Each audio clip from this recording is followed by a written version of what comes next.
대학? 내 주제에 무슨 법대야. 당장 나가서 돈이나 벌어와. 고모는 내 합격 통지서를 눈앞에서 빡빡 찢어버렸습니다.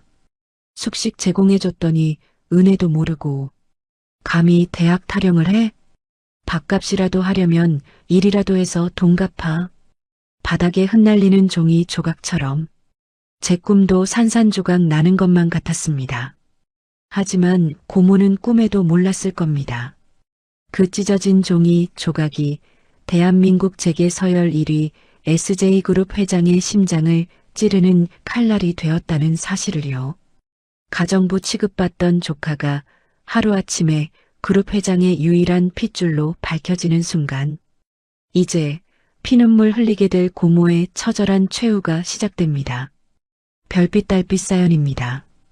오늘의 사연 시작합니다. 구독해 주시면 채널 운영하는데 도움이 됩니다. 월 초 아직 겨울 추위가 채 가시지 않은 공동묘지였습니다. 스물셋 김수빈이 낡고 초라한 무덤 앞에 무릎을 꿇고 앉아 있었습니다.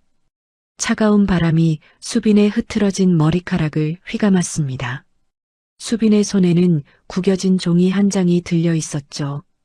법학과 합격 통지서였습니다. 수빈이 떨리는 손으로 합격 통지서를 펼쳐 묘비 앞에 보여주었습니다.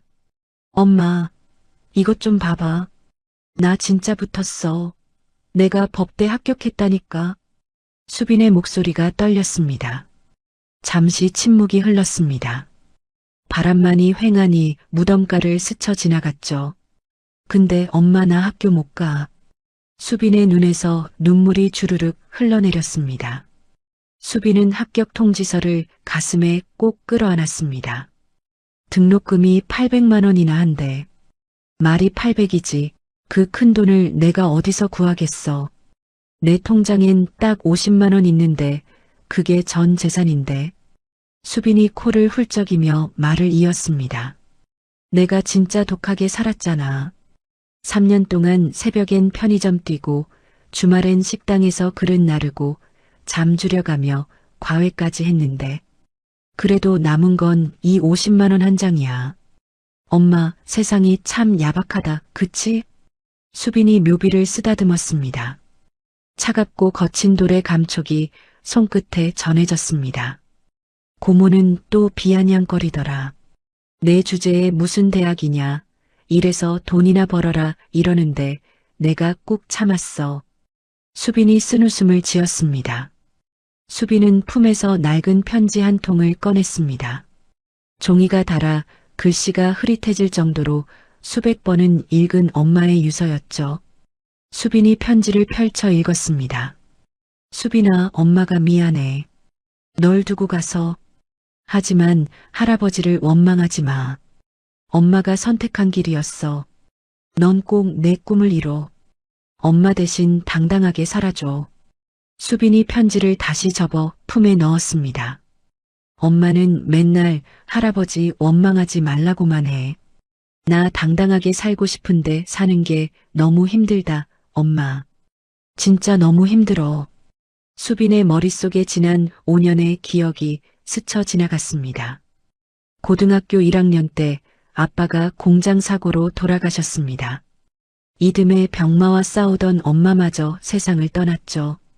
17살에 천혜고아가 된 수빈을 고모 서정숙이 걷어갔습니다. 하지만 고모네 집에서의 생활은 지옥이나 다름없었습니다. 새벽 5시에 일어나 식구들 아침을 차렸습니다. 학교 다녀오면 청소와 빨래가 기다리고 있었죠. 저녁 준비까지 마치면 밤 10시가 넘었습니다. 고모네 아들 민준이 흘린 과자 부스러기를 치우고 고모부의 구두를 닦고 고모의 잔소리를 들으며 살았습니다. 가정부나 다름없는 생활이었죠. 수빈이 고개를 떨구며 중얼거렸습니다. 그래도 엄마 소원이라니까 이 악물고 참았어. 서러워도 참고 배고파도 참고 그렇게 버텼어. 그때였습니다. 수빈의 뒤편으로 검은색 고급 세단 한 대가 천천히 다가왔습니다. 수빈은 눈치채지 못했습니다. 차에서 백발의 노신사가 내렸습니다. 서정태 72세. SJ그룹 회장이라는 위치가 무색하게 그의 얼굴은 굳어 있었습니다. 비서가 조심스럽게 말했습니다. 회장님, 저기 앉아있는 아가씨 맞는 것 같습니다. 서정태가 대답 없이 무덤을 향해 천천히 걸어갔습니다. 서정태의 시선이 묘비에 적힌 이름에 멈췄습니다. 서윤이. 서정태의 손이 미세하게 떨렸습니다. 25년 전 자신이 내쫓은 막내딸의 이름이었습니다. 수빈이 뒤에서 인기척을 느끼고 고개를 돌렸습니다. 낯선 노인과 눈이 마주쳤습니다. 수빈이 경계하는 눈빛으로 자리에서 일어섰습니다. 누구세요? 남의 엄마 무덤에서 뭘 그렇게 보세요? 서정태는 쉽게 입을 열지 못했습니다. 수빈의 얼굴에서 25년 전 떠나보낸 딸의 모습이 겹쳐 보였기 때문입니다. 같은 눈매, 같은 입술선, 같은 고집스러운 눈빛. 너 네가 윤희 딸이구나. 수빈의 눈이 커졌습니다. 아저씨가 우리 엄마 이름을 어떻게 아세요?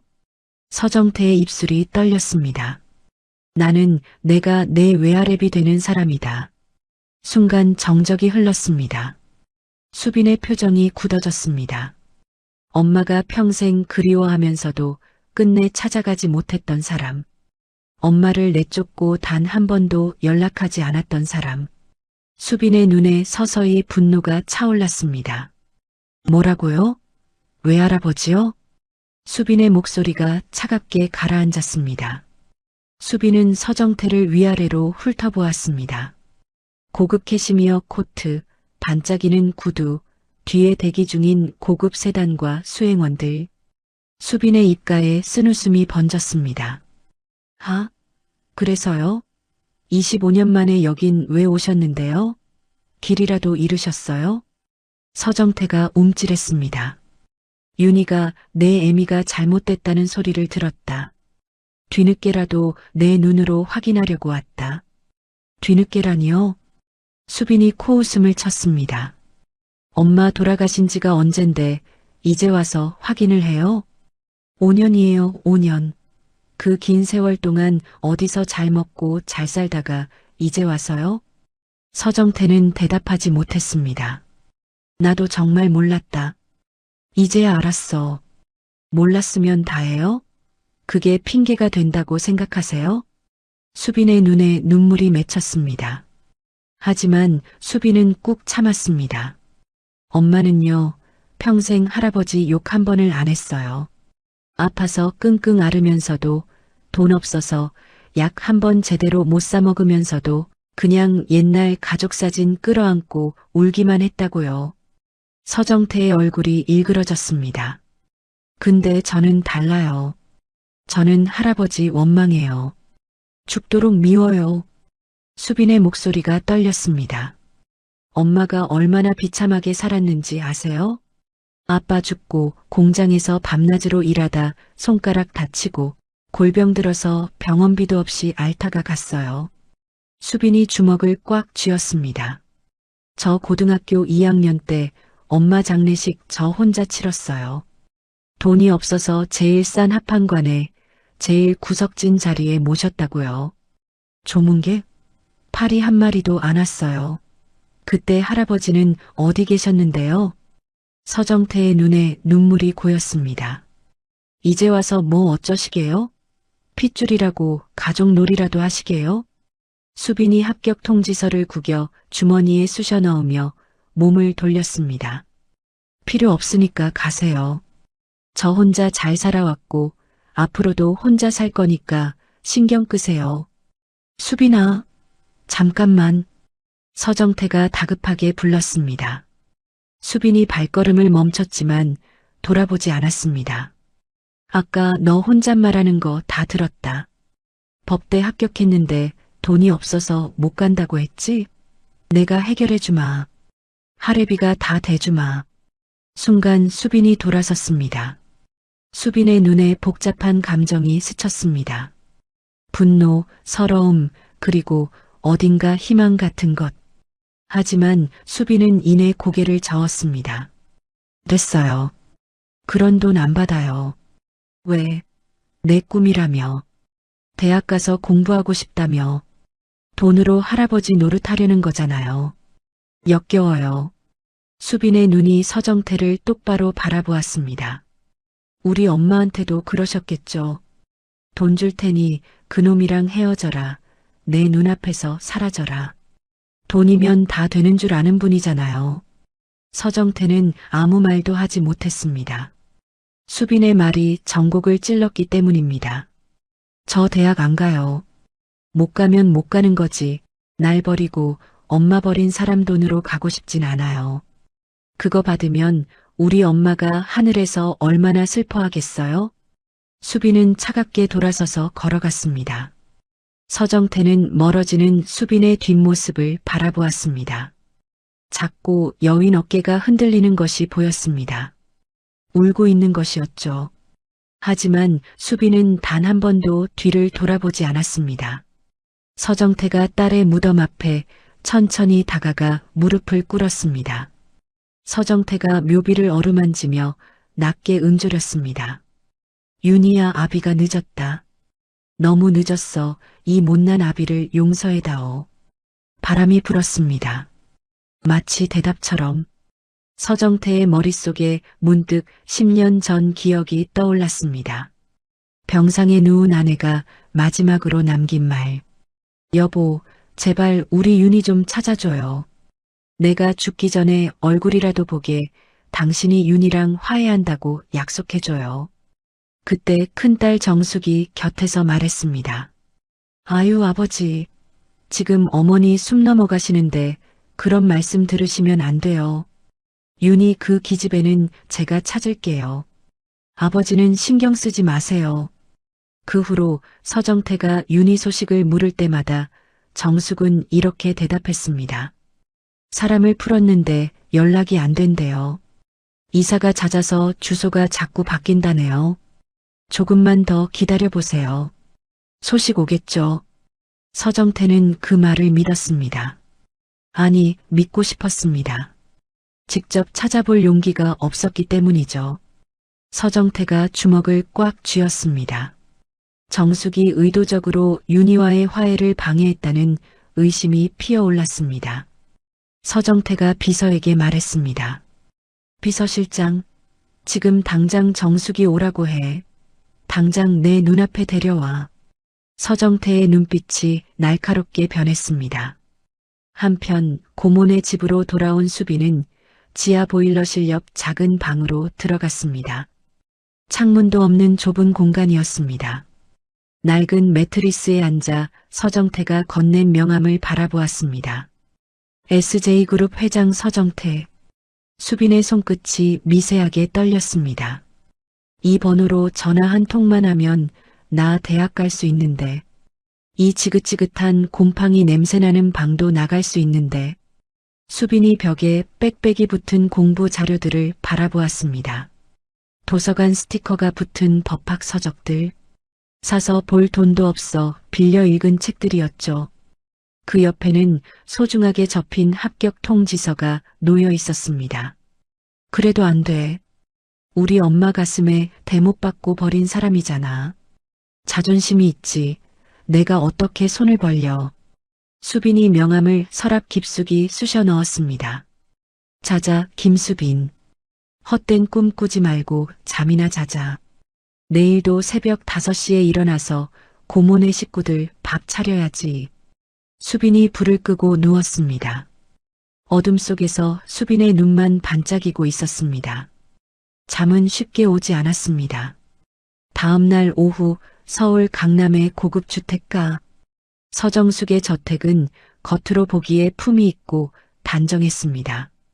거실 소파에 서정숙이 비스듬히 앉아 휴대폰을 만지작거리고 있었습니다. 그 옆에는 아들 서민준이 노트북을 보며 무표정하게 앉아 있었죠. 수빈아. 정숙의 날카로운 목소리가 거실에 울려 퍼졌습니다. 수빈이 싱크대 앞에서 설거지를 하다가 재빨리 손을 닦고 뛰어나왔습니다. 네, 고모. 오늘 손님 온다고 했지? 저녁 준비는 된 거야? 네, 거의 다 됐어요. 거의가 뭐야, 거의가. 제대로 해. 정숙이 수빈을 위아래로 훑어보며 인상을 찌푸렸습니다.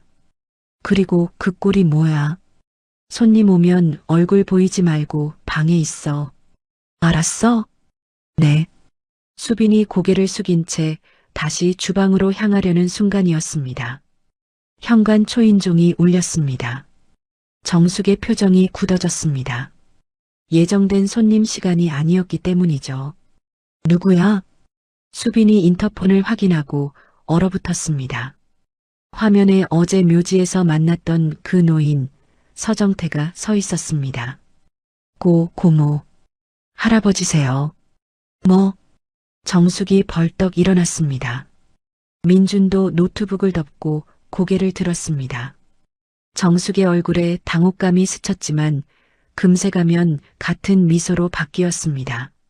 어머, 아버지가 왜 갑자기. 정숙이 재빨리 거울을 보며 머리를 매만지고 현관으로 향했습니다. 문을 열자 서정태가 굳은 표정으로 서 있었습니다. 아버지, 어서 오세요.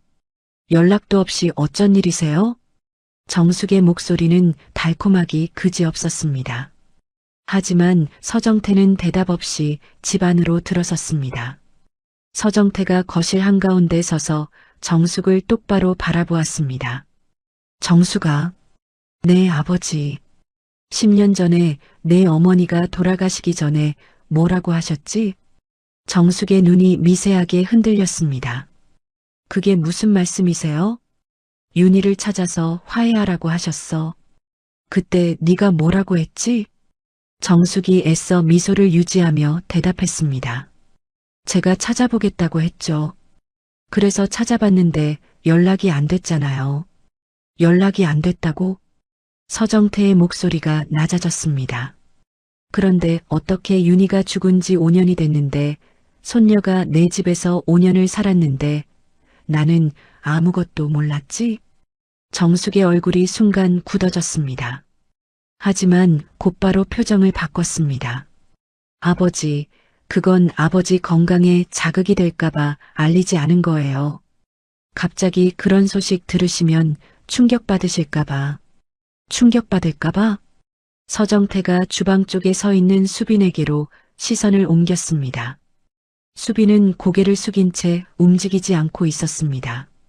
서정태가 수빈에게 다가갔습니다. 수빈아, 손 좀 보자. 수빈이 망설이며 손을 내밀었습니다. 서정태가 수빈의 손을 들어 살펴보았습니다. 거칠고 갈라진 손, 물때가 낀 손톱, 23살 여자아이의 손이 아니었습니다. 서정태가 정숙을 돌아보았습니다. 눈빛이 차갑게 변해 있었습니다. 이게 뭐냐? 아버지, 무슨 말씀을? 손녀를 가정부로 부려먹은 거냐? 정숙의 얼굴이 굳어졌다가 이내 억울하다는 표정으로 바뀌었습니다. 아버지, 제가 윤희 없이 혼자 남은 이 애를 얼마나 아껴서 키웠는데요. 어떻게 그런 말씀을. 아꼈다고? 서정태가 정숙의 말을 끊었습니다. 그래서 대학까지 말고 돈이나 벌라고 했어? 정숙의 눈이 흔들렸습니다. 수빈이 말한 것이었습니다. 그건 오해예요. 제가 현실적인 조언을 해준 거지. 이 애가 형편이 안 되는 걸 어떡해요. 제가 부자도 아니고. 네가 부자가 아니라고. 서정태가 거실을 천천히 둘러보았습니다. 고급 가구, 명품 장식품들, 벽에 걸린 고가의 그림. 서정태의 시선이 정숙의 손목에 멈췄습니다. 수천만 원짜리 명품 시계가 반짝이고 있었죠. 그 시계 하나면 등록금 내고도 남겠구나. 정숙이 무의식적으로 손목을 가렸습니다. 수빈아. 서정태가 수빈을 바라보았습니다. 내 방이 어디냐? 수빈은 망설였습니다. 정숙이 재빨리 끼어들었습니다. 아버지, 그냥 앉으셔서 차라도. 수빈아. 서정태의 단호한 목소리에 수빈이 작게 대답했습니다. 지하 보일러실 옆이요. 서정태의 얼굴이 일그러졌습니다. 뭐라고? 정숙이 황급히 말했습니다. 거기가 따뜻하고 아늑해서 이해가 좋다고. 닥쳐. 서정태의 일갈에 정숙은 움찔했습니다. 난생 처음 듣는 아버지의 폭언이었습니다. 서정태가 무거운 발걸음으로 지하를 향했습니다. 수빈이 뒤따르고 정숙과 민준도 따라갔습니다. 지하로 내려가자 좁고 어두운 공간이 나타났습니다. 보일러실 옆에 창문도 없는 작은 방. 서정태가 문을 열었습니다. 좁은 공간에 낡은 매트리스 하나, 작은 책상, 그리고 벽에 빽빽이 붙은 공부 자료들. 그것이 전부였습니다. 서정태는 책상 위에 놓인 책들을 보았습니다. 법학 서적들. 전부 도서관 스티커가 붙어 있었습니다. 그 옆에는 소중하게 접힌 합격 통지서가 놓여 있었죠. 서정태의 손이 떨렸습니다. 이게 네가 아꼈다는 모습이냐? 서정태의 목소리가 낮게 떨렸습니다. 걔도 이보다는 낮게 키우겠다. 정숙의 얼굴이 창백해졌습니다. 아버지, 그게 아니라. 정숙아. 서정태가 돌아섰습니다. 서정태의 눈에 깊은 실망과 분노가 담겨 있었습니다. 내 동생이 내 품에서 떠난 건 내 잘못이다. 그건 인정한다. 하지만 그 딸을, 내 조카를 이렇게 만든 건 용서 못한다. 아버지, 그게 뭔 억울한 말씀을.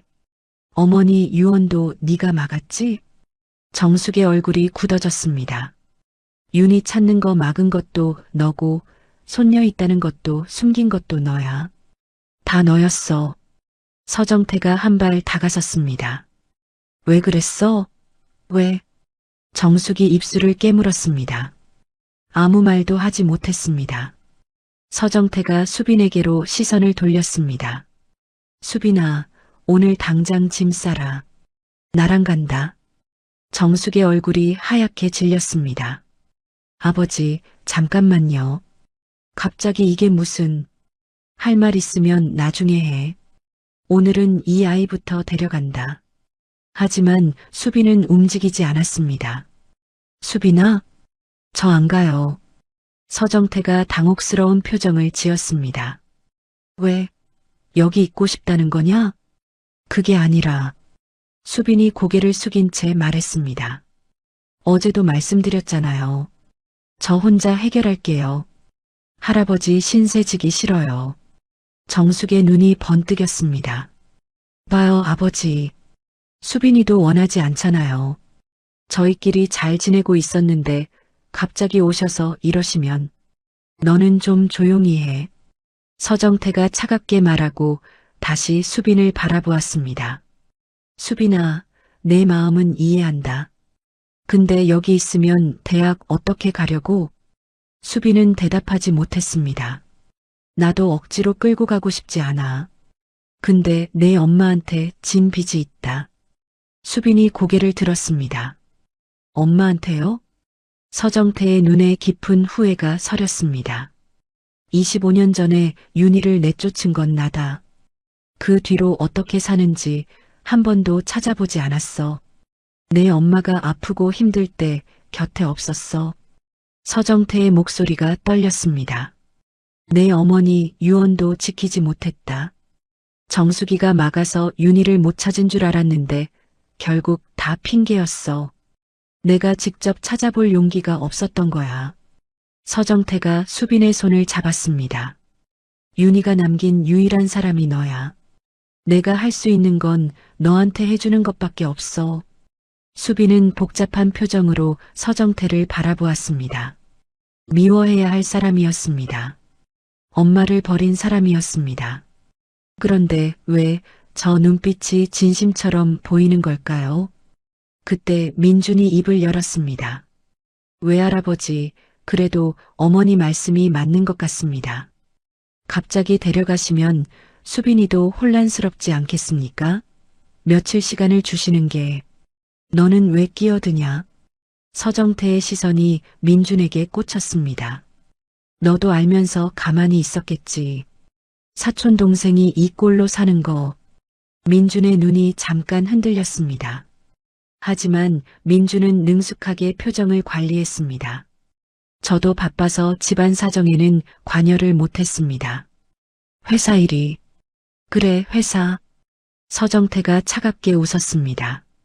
네가 내 회사에서 밥 먹고 사는 거 잊지 않았겠지?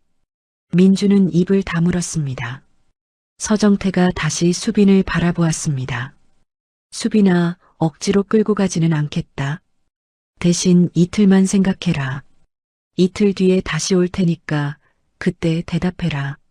서정태가 품에서 명함을 꺼내 수빈의 손에 쥐어주었습니다. 마음이 바뀌면 언제든 연락해라. 아무 때나. 서정태가 마지막으로 정숙을 바라보며 말했습니다. 이틀 동안 이 아이한테 손끝 하나 대면 그땐 너도 각오해라. 서정태가 떠나고 현관문이 닫혔습니다. 순간 정숙의 얼굴이 일그러졌습니다. 가면이 벗겨진 것이었죠. 야, 김수빈. 정숙이 수빈에게로 돌아섰습니다. 눈에 도끼가 가득했습니다. 네가 할아버지한테 무슨 말을 한 거야? 저는 아무 말도. 거짓말하지 마. 정숙의 고함에 수빈이 움찔했습니다. 할머니 유언 얘기 네가 꺼낸 거지? 네가 꼬드긴 거지? 아니에요. 저는 정말. 어디서 배은망덕하게 내가 학대했다고 짓거려. 내가 안 거뒀으면 넌 고아원 갔어. 알아? 정숙이 수빈의 팔을 움켜쥐었습니다. 수빈의 얼굴이 고통으로 일그러졌습니다. 아파요, 고모. 아프긴 뭐가 아파. 정숙이 수빈을 밀쳐냈습니다. 수빈이 비틀거리며 벽에 부딪혔습니다. 잘 생각해. 할아버지한테 갔다가 쫓겨나면 그땐 나한테도 올 생각 마. 알겠어? 정숙이 횡하니 돌아섰습니다. 민주는 복잡한 표정으로 수빈을 잠시 바라보다 어머니를 따라 올라갔습니다. 혼자 남은 수빈은 벽에 기댄 채 천천히 바닥에 주저앉았습니다. 손에 쥔 명함을 바라보았습니다. 이 번호로 전화하면 모든 게 바뀔 수 있었습니다. 대학에 갈 수 있었습니다. 이 지하방을 나갈 수 있었습니다. 하지만 수빈은 쉽게 전화기를 들지 못했습니다. 엄마나 어떡해. 수빈의 흐느낌이 작은 방에 가득 찼습니다. 이틀 동안 정숙은 수빈에게 말을 걸지 않았습니다. 대신 더 많은 집안일을 시켰죠. 수빈을 볼 때마다 차갑게 노려보기만 했습니다. 수빈은 명함을 서랍에서 꺼냈다 넣었다를 반복했습니다. 결정을 내리지 못한 채 시간만 흘려보냈습니다. 그렇게 약속한 이틀째 되는 날 아침이 밝아왔습니다. 이틀째 되는 날 이른 아침이었습니다. 수빈은 평소처럼 새벽 5시에 일어나 고모네 아침 식사를 준비하고 있었습니다. 그때 현관 초인종이 울렸습니다. 이른 아침에 손님이라니. 수빈이 인터폰을 확인하고 눈을 깜빡였습니다. 화면에는 낯선 여자가 서 있었습니다. 50대 초반쯤 되어 보이는 단정하지만 화려하지 않은 차림의 여성이었죠. 누구세요? 수빈이 인터폰에 대고 물었습니다. 김수빈 씨 맞죠? 저 서윤혜 씨 친구였어요. 수빈의 손이 멈췄습니다. 엄마 이름이었습니다. 엄마 친구요? 네. 잠깐 얼굴 좀 볼 수 있을까요? 할 얘기가 있어서요. 수빈은 망설이다 문을 열었습니다. 여자가 안으로 들어서며 수빈의 얼굴을 물끄러미 바라보았습니다. 정말 윤이 닮았네요. 여자의 눈에 그리움이 서렸습니다. 저기 어떻게 저를 아시고. 아, 자기소개가 늦었네요. 여자가 명함을 내밀었습니다. 저는 최서영이에요. 변호사고 윤이랑 고등학교 동창이었어요. 수빈이 명함을 받아들었습니다. 법무법인 정의 대표 변호사 최서영. 윤이가 세상을 떠나기 전에 저한테 부탁을 했어요. 수빈이가 23이 되는 해에 이 자료를 전해달라고. 수빈의 눈이 커졌습니다. 엄마가요? 네. 그리고 얼마 전에 서정태 회장님이 손녀를 찾고 있다는 소식을 들었어요. 업계에서 소문이 돌더라고요. 그래서 정숙 씨 집 주소가 떠올라서 직접 찾아왔어요. 안에서 얘기해도 될까요? 수빈이 서영을 거실로 안내하려는 순간이었습니다. 계단 위에서 정숙의 날카로운 목소리가 들렸습니다. 수빈아, 누구야? 정숙이 내려왔습니다. 가운을 걸친 채 화장기 없는 얼굴. 하지만 서영을 보는 순간 정숙의 표정이 굳어졌습니다. 너 최서영? 서영도 정숙을 알아보았습니다. 두 사람의 시선이 허공에서 부딪혔습니다. 오랜만이에요, 정숙 씨. 정숙의 눈이 가늘어졌습니다. 뭐하러 왔어? 누가 부른 것도 아닌데. 수빈 씨 보러 왔어요. 고등학교 때부터 윤희가 제일 친한 친구였잖아요. 윤희 딸이 어떻게 사나 보러 왔죠. 그래서 정숙이 팔짱을 꼈습니다. 볼 건 봤으니까 이제 가면 되겠네. 아니요. 서영이 차분하게 대답했습니다. 수빈 씨랑 단둘이 얘기 좀 하게 해주세요. 정숙의 입꼬리가 실룩거렸습니다. 하지만 서영의 눈빛이 만만치 않았습니다. 정숙은 코웃음을 치며 돌아섰습니다. 마음대로 해. 수빈아, 손님 가시면 설거지해.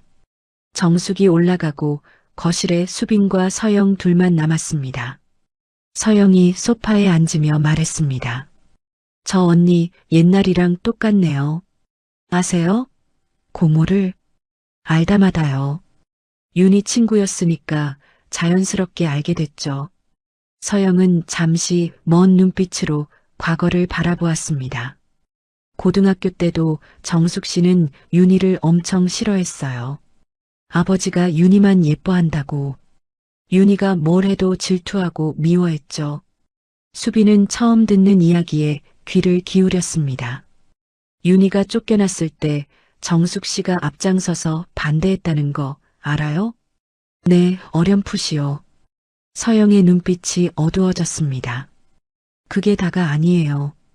서영이 품에서 서류 봉투를 꺼냈습니다. 이거 수빈 씨가 봐야 할 것 같아서 가져왔어요.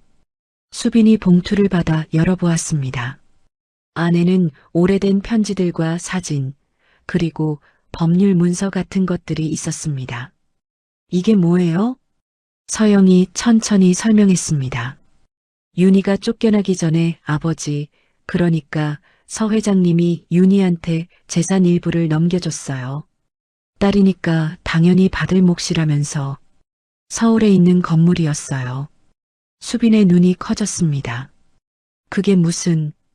근데 윤희가 쫓겨난 뒤에 그 재산이 어떻게 됐는지 알아요? 서영의 목소리가 낮아졌습니다. 정숙 씨가 아버지 도장을 몰래 써서 자기 앞으로 옮겼어요. 수빈의 손이 떨렸습니다. 그게 진짜예요? 증거는 여기다 있어요. 윤희가 죽기 전에 저한테 맡겼거든요. 서영이 서류를 가리키며 말을 이었습니다. 그것뿐만이 아니에요. 정숙 씨는 25년 동안 그 건물에서 나오는 월세를 계속 자기 통장으로 빼돌렸어요. 가장 최근 것은 2년 전이에요. 수빈은 떨리는 손으로 서류를 넘겼습니다.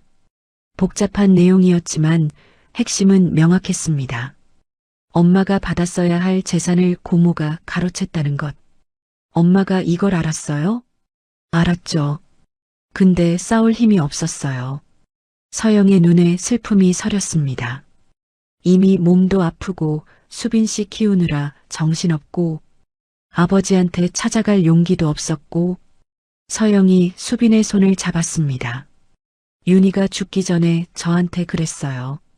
자기는 됐는데 수빈이가 나중에 힘들면 이거 써달라고. 정숙 언니한테 당하지 말라고. 수빈의 눈에서 눈물이 흘러내렸습니다. 엄마가 그런 말을. 그래서 윤희가 부탁했어요. 수빈이가 23이 되면 전해달라고. 그때쯤이면 스스로 판단할 수 있을 거라고. 수빈은 서류를 가슴에 끌어안았습니다. 고모가 자신을 괴롭힌 이유를 이제야 알 것 같았습니다. 죄책감도 있었을 것이고 무엇보다 수빈이 이 사실을 알게 될까 두려웠을 것입니다. 서영 이모, 그럼 저는 어떻게 해야 해요? 서영이 수빈의 어깨를 잡았습니다. 지금 서 회장님이 너 찾고 있다면서요? 수빈이 고개를 끄덕였습니다. 그분한테 가요. 거기가 지금은 네가 있을 곳이야. 그때였습니다. 계단 위에서 인기척이 들렸습니다. 수빈과 서영이 고개를 돌렸습니다. 정숙이 서 있었습니다. 얼굴이 새하얗게 질려 있었습니다. 분명히 들은 것이었죠. 뭔 소리를 짓거리고 있는 거야. 정숙이 계단을 내려왔습니다. 발걸음이 위협적이었습니다. 최서영, 너 미쳤어? 남의 집에 와서 없는 말 꾸며내고. 서영이 자리에서 일어섰습니다. 없는 말이 아니라 증거가 있다고 했잖아요. 그게 무슨 증거야? 조작도 그 정도로 해. 정숙이 수빈에게서 서류 봉투를 낚아챘습니다. 수빈이 막으려 했지만 정숙이 밀쳐냈습니다. 이런 쓰레기 같은 거. 정숙이 서류를 찢으려 했습니다. 하지만 서영이 재빨리 봉투를 뺏었습니다. 찢어봤자 소용없어요. 이건 사본이거든요. 원본은 안전한 곳에 있어요. 정숙의 얼굴이 일그러졌습니다. 너 지금 나 협박하는 거야? 협박이 아니라 경고예요. 서영의 목소리가 차분하지만 단호했습니다. 수빈이한테 손 떼면 이 서류 전부 서 회장님한테 가요. 검찰에도 보낼 수 있어요. 도장 몰래 쓴 거, 문서 조작한 거, 재산 빼돌린 거, 특히 최근 2년간 월세 빼돌린 건 아직 처벌받을 수 있어요. 정숙의 눈이 흔들렸습니다. 두려움이 스쳤습니다. 너 뭐가 어쩌겠다는 거야? 정숙 씨가 선택하세요. 수빈이 조용히 보내주든지 아니면 이 모든 게 세상에 드러나든지. 그때 현관문이 열렸습니다. 서정태가 들어섰습니다. 약속대로 이틀 뒤에 온 것이었죠. 서정태는 현관에서 거실의 긴장된 분위기를 감지했습니다. 무슨 일이냐? 서정태가 다가왔습니다. 수빈은 떨리는 눈으로 할아버지를 바라보았습니다. 정숙은 재빨리 표정을 바꿔 아무 일도 없다는 듯 미소 지었습니다. 아버지, 어서 오세요. 아무것도 아니에요. 옛날 친구가 왔다가. 서 회장님. 서영이 앞으로 나섰습니다. 저는 최서영이라고 합니다. 윤희 고등학교 동창이에요. 서정태의 눈이 흔들렸습니다. 윤희 친구? 네. 그리고 드릴 말씀이 있어요. 서영이 서류 봉투를 서정태에게 건넸습니다. 이건 윤희가 저한테 맡긴 자료예요. 수빈이가 23이 되면 전해달라고 했어요. 회장님도 보셔야 할 것 같습니다. 정숙의 얼굴이 창백해졌습니다. 아버지, 그거 다 거짓말이에요. 저 여자가 윤희한테 무슨 원한이 있는지. 조용히 해라. 서정태가 손을 들어 정숙을 제지했습니다. 그리고 서류를 꺼내 읽기 시작했습니다. 서정태의 표정이 점점 굳어갔습니다. 분노가 차올랐습니다. 서류를 넘기는 손이 떨렸습니다. 이게 사실이냐? 서정태가 정숙을 돌아보았습니다. 목소리가 낮게 떨렸습니다. 네가 윤희 재산을 가로챘어? 정숙은 대답하지 못했습니다. 입술만 달싹거렸습니다. 대답해. 서정태의 호통에 정숙이 움찔했습니다. 그리고 급기야 눈물을 터뜨렸습니다. 아버지, 저도 억울해요. 정숙이 바닥에 주저앉았습니다. 아버지는 윤희만 예뻐하셨잖아요. 저는 항상 뒷전이었잖아요. 뭘 해도 윤희. 저도 아버지 딸이에요. 저도 사랑받고 싶었다고요. 서정태는 그런 정숙을 차갑게 내려다보았습니다. 사랑받고 싶어서 동생 재산을 훔쳤어? 어머니 유언도 숨기고 윤희 찾는 것도 방해했어? 정숙이 고개를 들었습니다. 눈물이 범벅이 된 얼굴이었습니다. 아버지가 저한테 관심이라도 주셨으면 이러지 않았어요. 다 아버지 탓이에요. 서정태의 얼굴이 굳어졌습니다. 네가 어릴 때부터 동생을 질투한 건 알았다. 하지만 내 성격이 늘 계산적이고 뭔가 얻으려고 할 때만 다가오니까 마음이 멀어진 건 사실이야. 서정태가 한 발 다가섰습니다. 그래도 내 딸이니까 참았어. 회사 일도 맡기고 민준이도 키워줬어. 근데 이건 선을 넘은 거야. 정숙이 고개를 떨구었습니다. 사랑받고 싶어서 이런 짓을 하면 내가 널 사랑할 것 같았어? 서정태의 목소리가 떨렸습니다. 수빈아. 서정태가 수빈에게로 시선을 돌렸습니다. 짐 싸라. 오늘 당장 나간다. 수빈은 더 이상 거부할 이유가 없었습니다. 아니, 거부하고 싶지 않았습니다. 수빈이 떨리는 몸으로 고개를 끄덕였습니다. 서영이 서정태에게 말했습니다. 회장님, 이 서류로 법적으로 대응하실 거면 제가 도와드릴게요. 서정태는 잠시 침묵하다 고개를 저었습니다. 아직은 아니다. 그래도 내 딸이니까. 서영은 안타까운 표정을 지었지만 고개를 끄덕였습니다. 수빈이 지하방으로 내려가 짐을 쌌습니다. 작은 캐리어 하나. 그게 수빈의 짐 전부였습니다. 낡은 옷 몇 벌, 도서관에서 빌린 책들, 엄마의 유서, 그리고 합격 통지서. 수빈이 캐리어를 끌고 올라왔습니다. 서정태가 손녀의 손을 잡았습니다. 가자. 수빈은 마지막으로 고모를 돌아보았습니다. 바닥에 주저앉아 우는 정숙. 5년간 자신을 괴롭힌 사람, 미워해야 하는 사람. 하지만 수빈의 입에서 나온 말은 달랐습니다. 고모, 그동안 감사했어요. 정숙이 고개를 들었습니다. 수빈의 눈에는 원망이 아니라 연민이 담겨 있었습니다. 정숙은 그 눈빛을 마주하지 못하고 고개를 돌렸습니다. 수빈은 돌아서서 서정태를 따라 현관을 나섰습니다.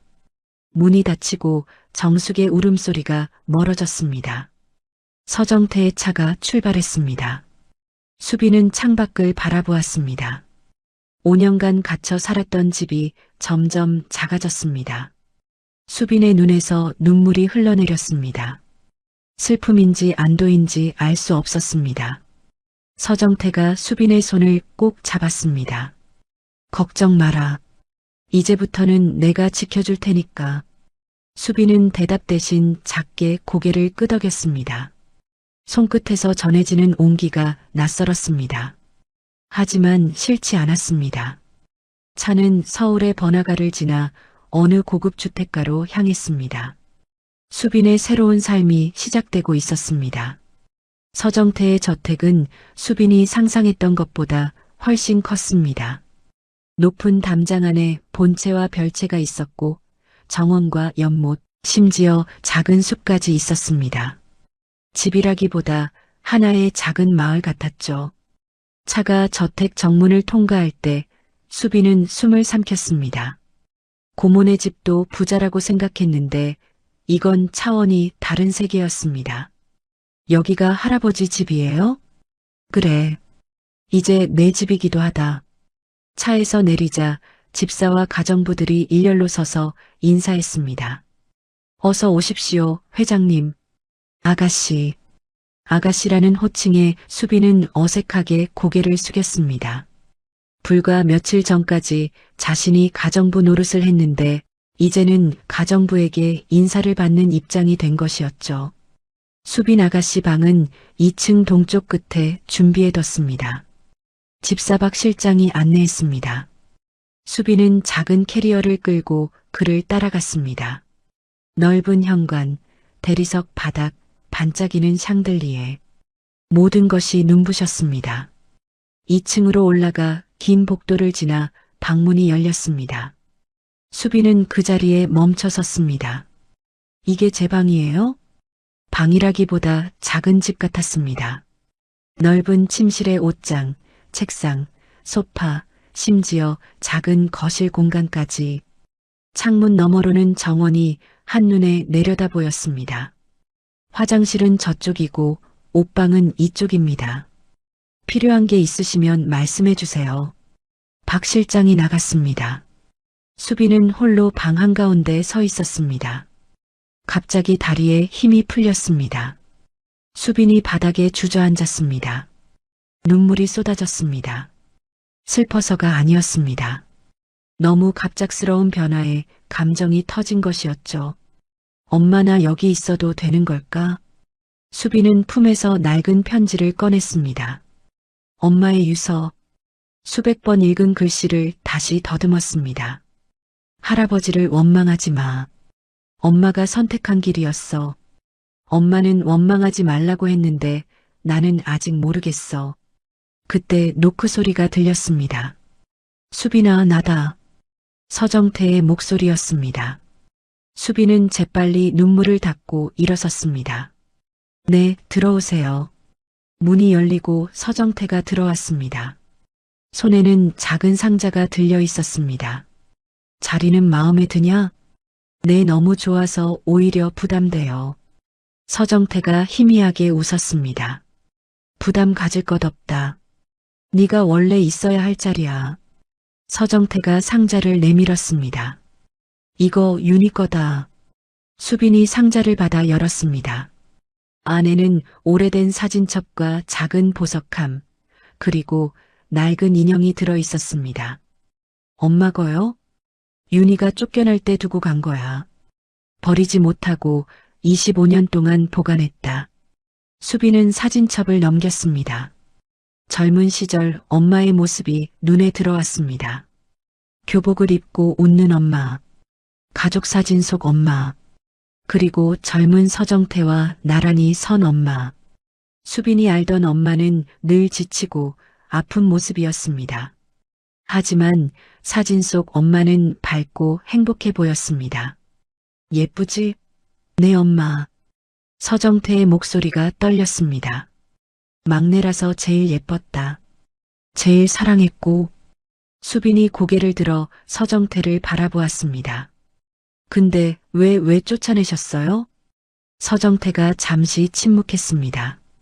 창밖을 바라보며 입을 열었습니다. 내 아빠가 반대했다. 집안도 없고 돈도 없고 내 눈에는 딸을 고생시킬 남자로만 보였어. 서정태가 한숨을 쉬었습니다. 그때는 내가 옳다고 생각했다. 윤희를 위한 거라고. 근데 돌이켜보면 내 체면을 위한 거였어.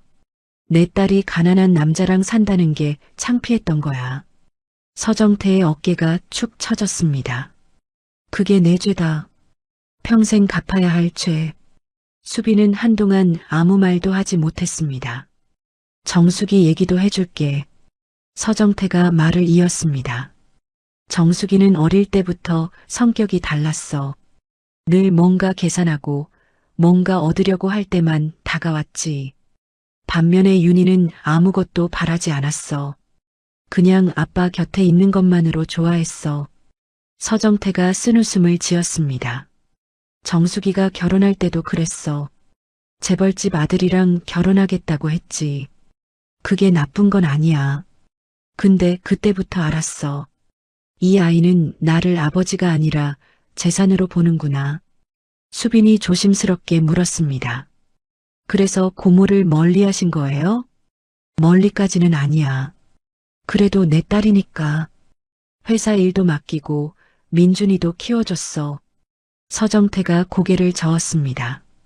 근데 10년 전에 내 외할머니가 돌아가시면서 유언을 남겼어.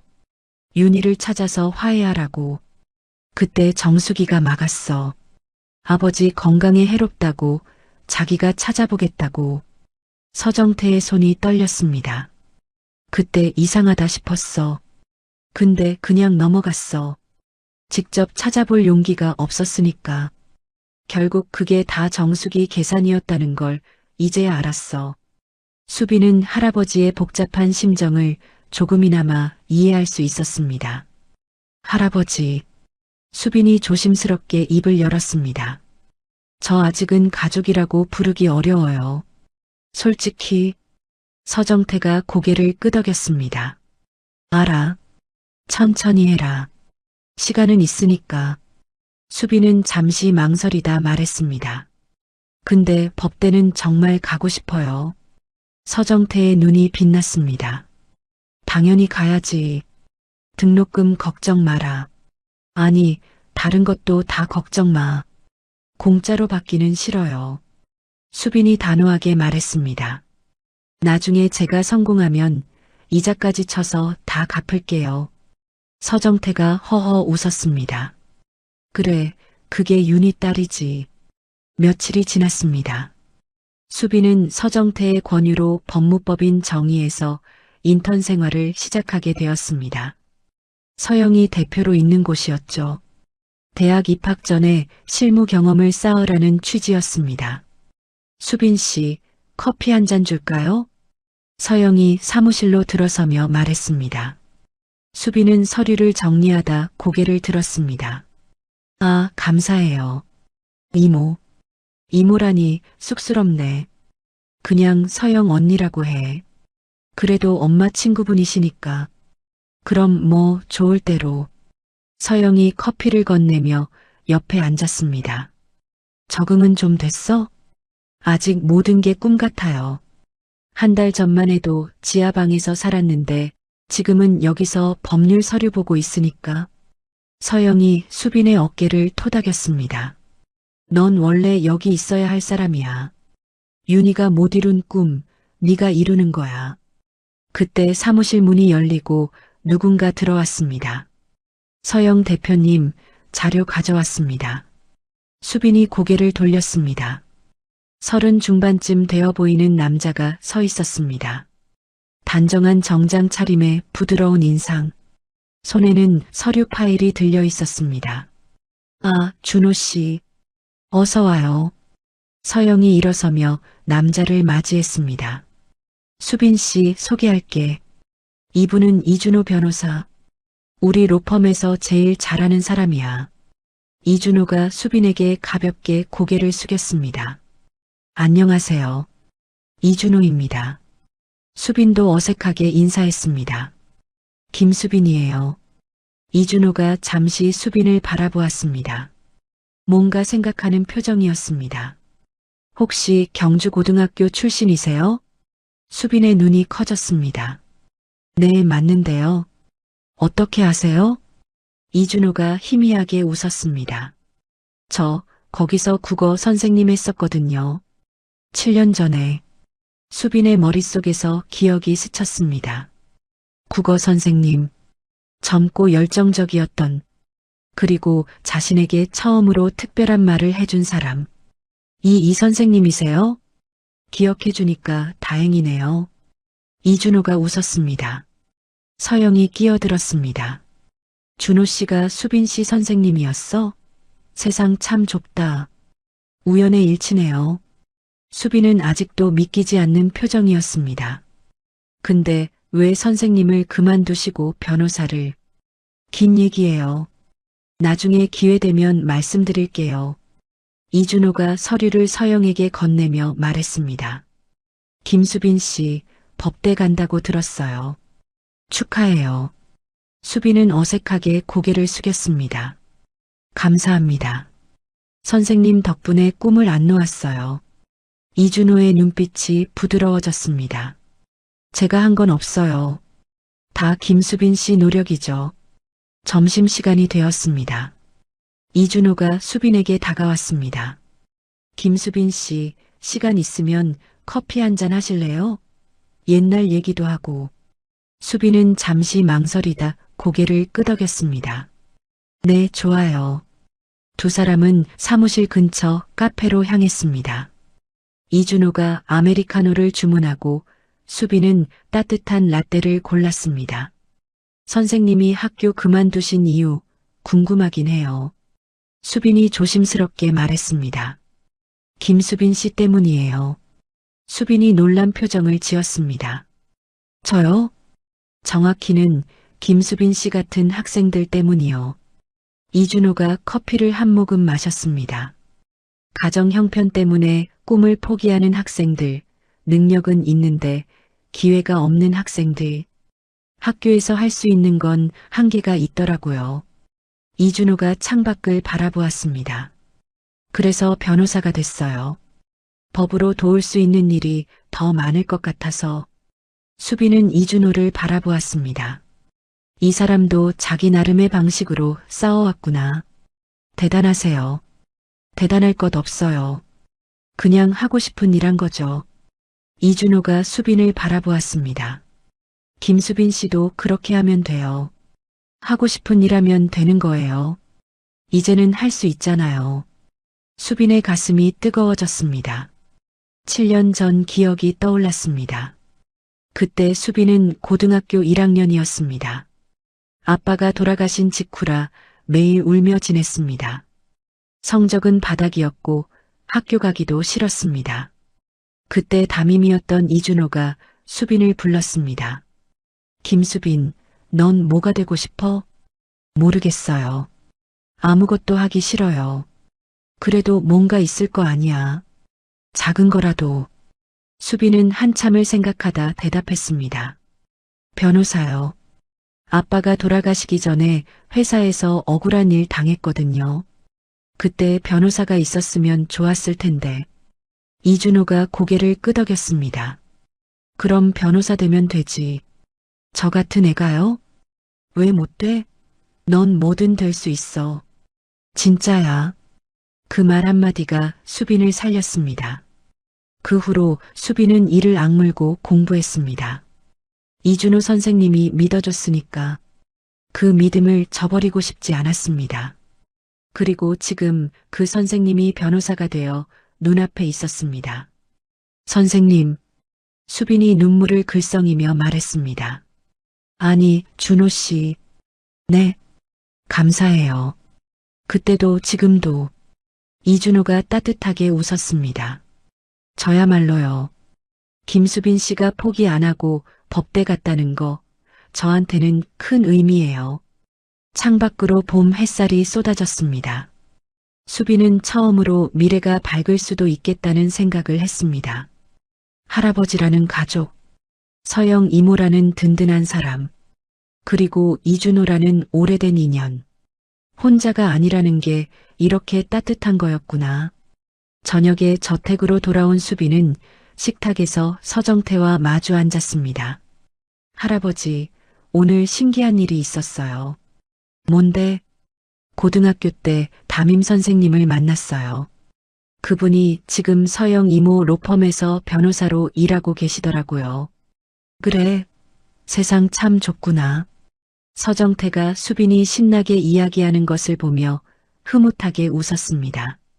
25년간 비어있던 식탁이 손녀의 목소리로 채워지고 있었습니다. 밤에 방으로 돌아온 수빈은 엄마의 사진을 바라보았습니다. 엄마, 나 이제 괜찮을 것 같아. 수빈이 사진을 쓰다듬으며 속삭였습니다. 원망 대신 감사를 선택할게. 엄마가 원한 것처럼. 창밖의 별이 반짝였습니다. 수빈은 오랜만에 편안한 잠에 빠져들었습니다. 3월, 봄이 왔습니다. 벚꽃이 흩날리는 서울 명문 법과대학 교정이었습니다. 캠퍼스는 새내기들과 학부모들로 북적였습니다. 수빈은 떨리는 마음으로 정문 앞에 서 있었습니다. 손에 들린 입학 서류가 구겨질까봐 조심스러웠죠. 긴장됐어? 옆에서 서정태가 물었습니다. 오늘따라 정장을 갖춰 입은 서정태의 얼굴에는 감출 수 없는 자부심이 서려 있었습니다. 네, 조금요. 수빈이 솔직하게 대답했습니다. 꿈에 그리던 법대였습니다. 새벽마다 눈물 흘리며 공부하던 그 시간들이 스쳐 지나갔습니다. 수빈은 속으로 중얼거렸습니다. 엄마, 나왔어. 엄마 무덤 앞에서 못 간다고 울먹이던 게 불과 한 달 전이었습니다. 그때는 상상도 못했습니다. 이렇게 당당히 교문을 통과하게 될 줄. 수빈 씨, 뒤에서 익숙한 목소리가 들렸습니다. 돌아보니 이준호가 꽃다발을 들고 서 있었습니다. 옆에는 서영도 함께였습니다. 입학 축하해요. 이준호가 꽃다발을 건넸습니다. 수빈의 얼굴이 붉어졌습니다. 이런 것까지 안 하셔도 되는데. 제자 입학식인데 당연히 와야죠. 서영이 수빈을 꼭 안아주었습니다. 윤희가 얼마나 좋아할까? 하늘에서 보고 있을 거야. 수빈의 눈에 눈물이 맺혔습니다. 하지만 오늘은 울지 않기로 했습니다. 오늘은 웃는 날이니까요. 입학식이 시작되었습니다.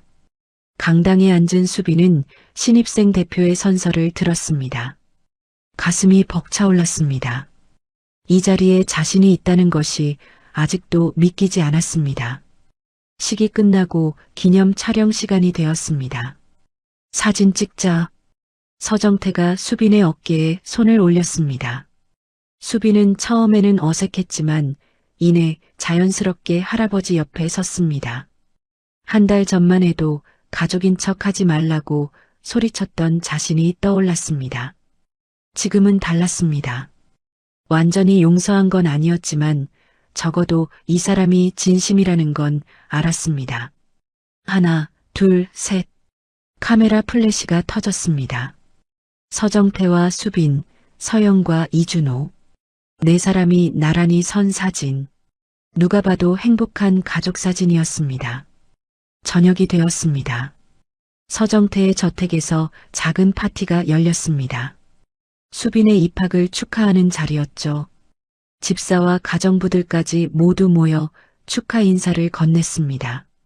수빈 아가씨 축하드립니다. 법대라니 정말 대단해요. 수빈은 어색하면서도 감사한 마음으로 인사를 받았습니다. 태어나서 이렇게 축하받아 본 적이 없었습니다.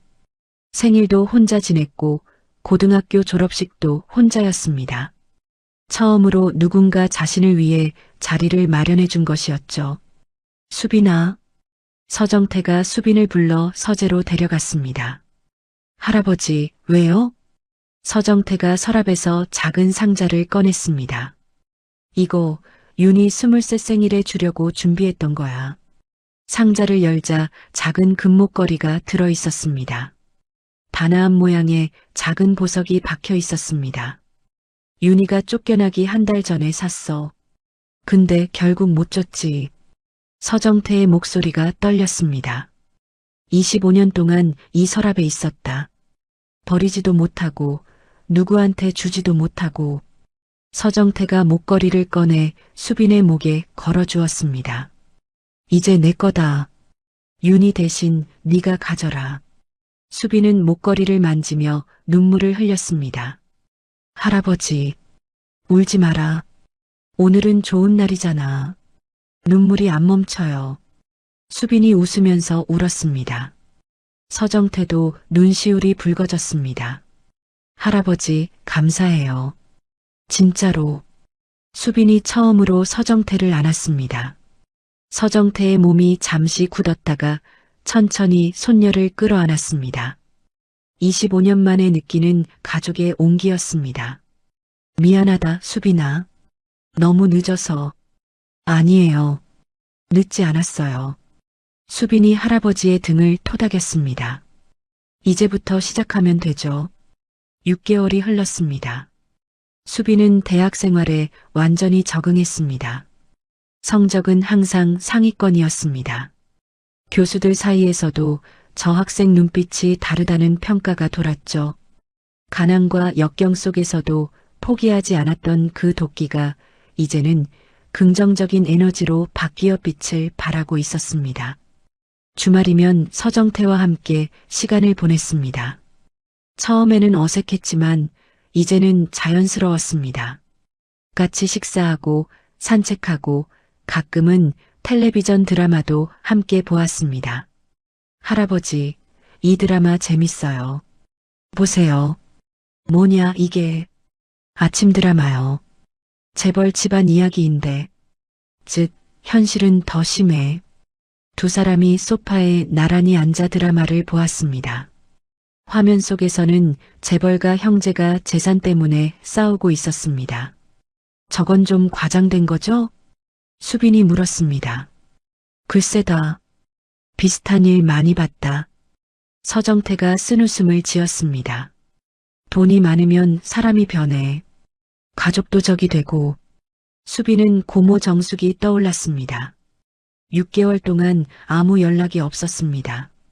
수빈은 그게 오히려 편했습니다. 할아버지는 후회 안 하세요? 그때 고모 편 안 들고 저 데려오신 거 후회? 서정태가 고개를 저었습니다. 단 한 번도. 오히려 그 전에 후회가 많았지. 윤희 쫓아낸 거, 너 모른 척한 거. 그게 진짜 후회야. 수빈은 할아버지의 손을 잡았습니다. 이제 그만 자책하세요. 저 잘 살고 있잖아요. 서정태가 손녀의 손을 꼭 쥐었습니다. 그래, 내 덕분에 나도 살맛 난다. 법무법인에서의 인턴 생활도 계속되었습니다. 수빈은 학교와 인턴을 병행하며 바쁘게 지냈습니다. 이준호가 멘토 역할을 해주며 실무 지식을 하나씩 가르쳐 주었습니다. 이 판례 분석해봤어요? 네, 근데 여기서 막혔어요. 이준호가 수빈 옆에 앉아 서류를 함께 보았습니다. 가까운 거리에서 느껴지는 체온. 수빈은 가끔 이상한 감정이 스치는 것을 느꼈습니다. 이준호가 어려운 개념을 쉽게 설명해 줄 때, 수빈이 늦게까지 남아 공부할 때, 커피를 가져다 줄 때, 서로를 챙기는 모습이 자연스러워졌습니다.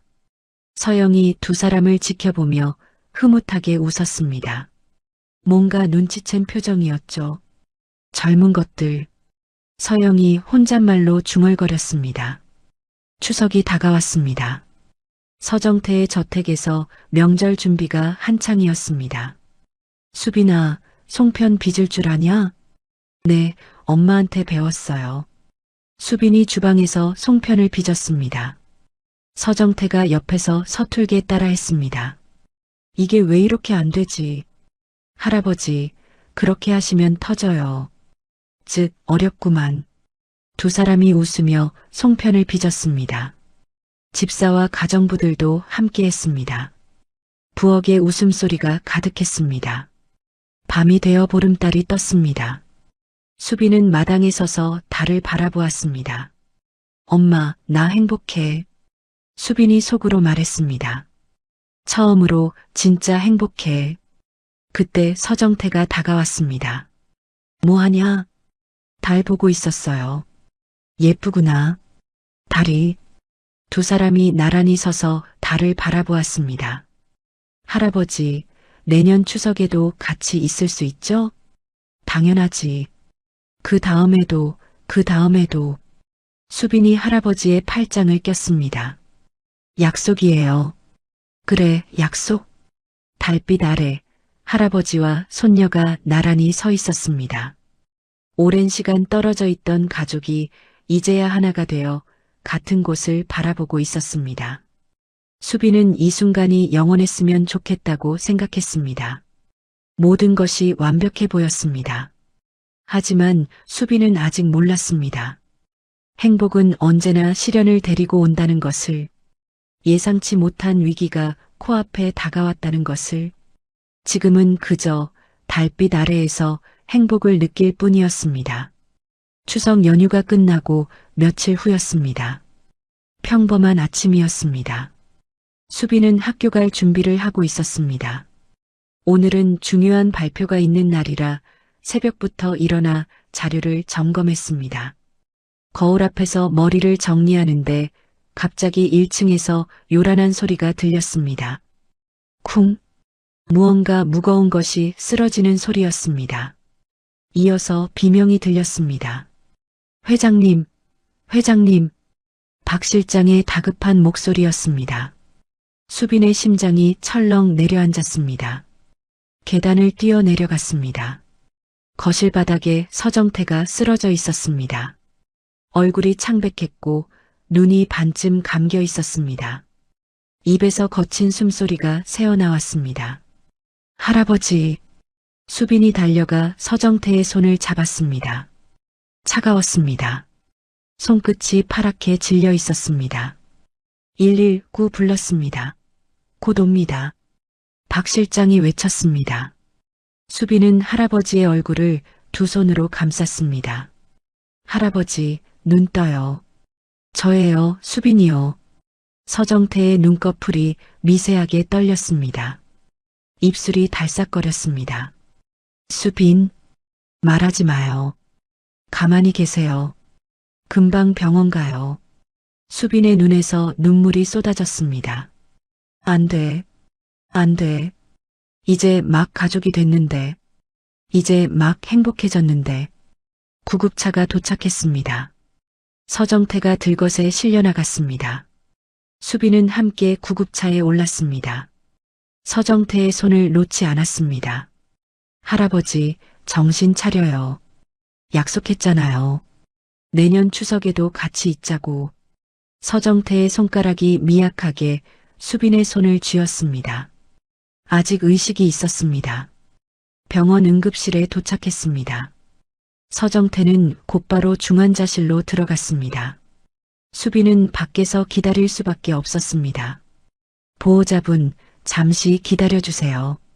간호사가 말하고 문이 닫혔습니다. 수빈은 복도 의자에 주저앉았습니다. 다리에 힘이 풀렸습니다. 얼마나 시간이 흘렀을까요? 서영과 이준호가 달려왔습니다. 수빈 씨, 이준호가 수빈 옆에 앉았습니다. 회장님 상태가 어때요? 몰라요. 아직 아무 말도 없어요. 수빈의 목소리가 떨렸습니다. 서영이 수빈을 안아주었습니다. 괜찮을 거야.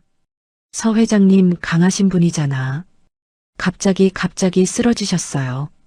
어제까지 멀쩡하셨는데. 수빈이 흐느꼈습니다. 이준호가 수빈의 떨리는 손을 잡았습니다.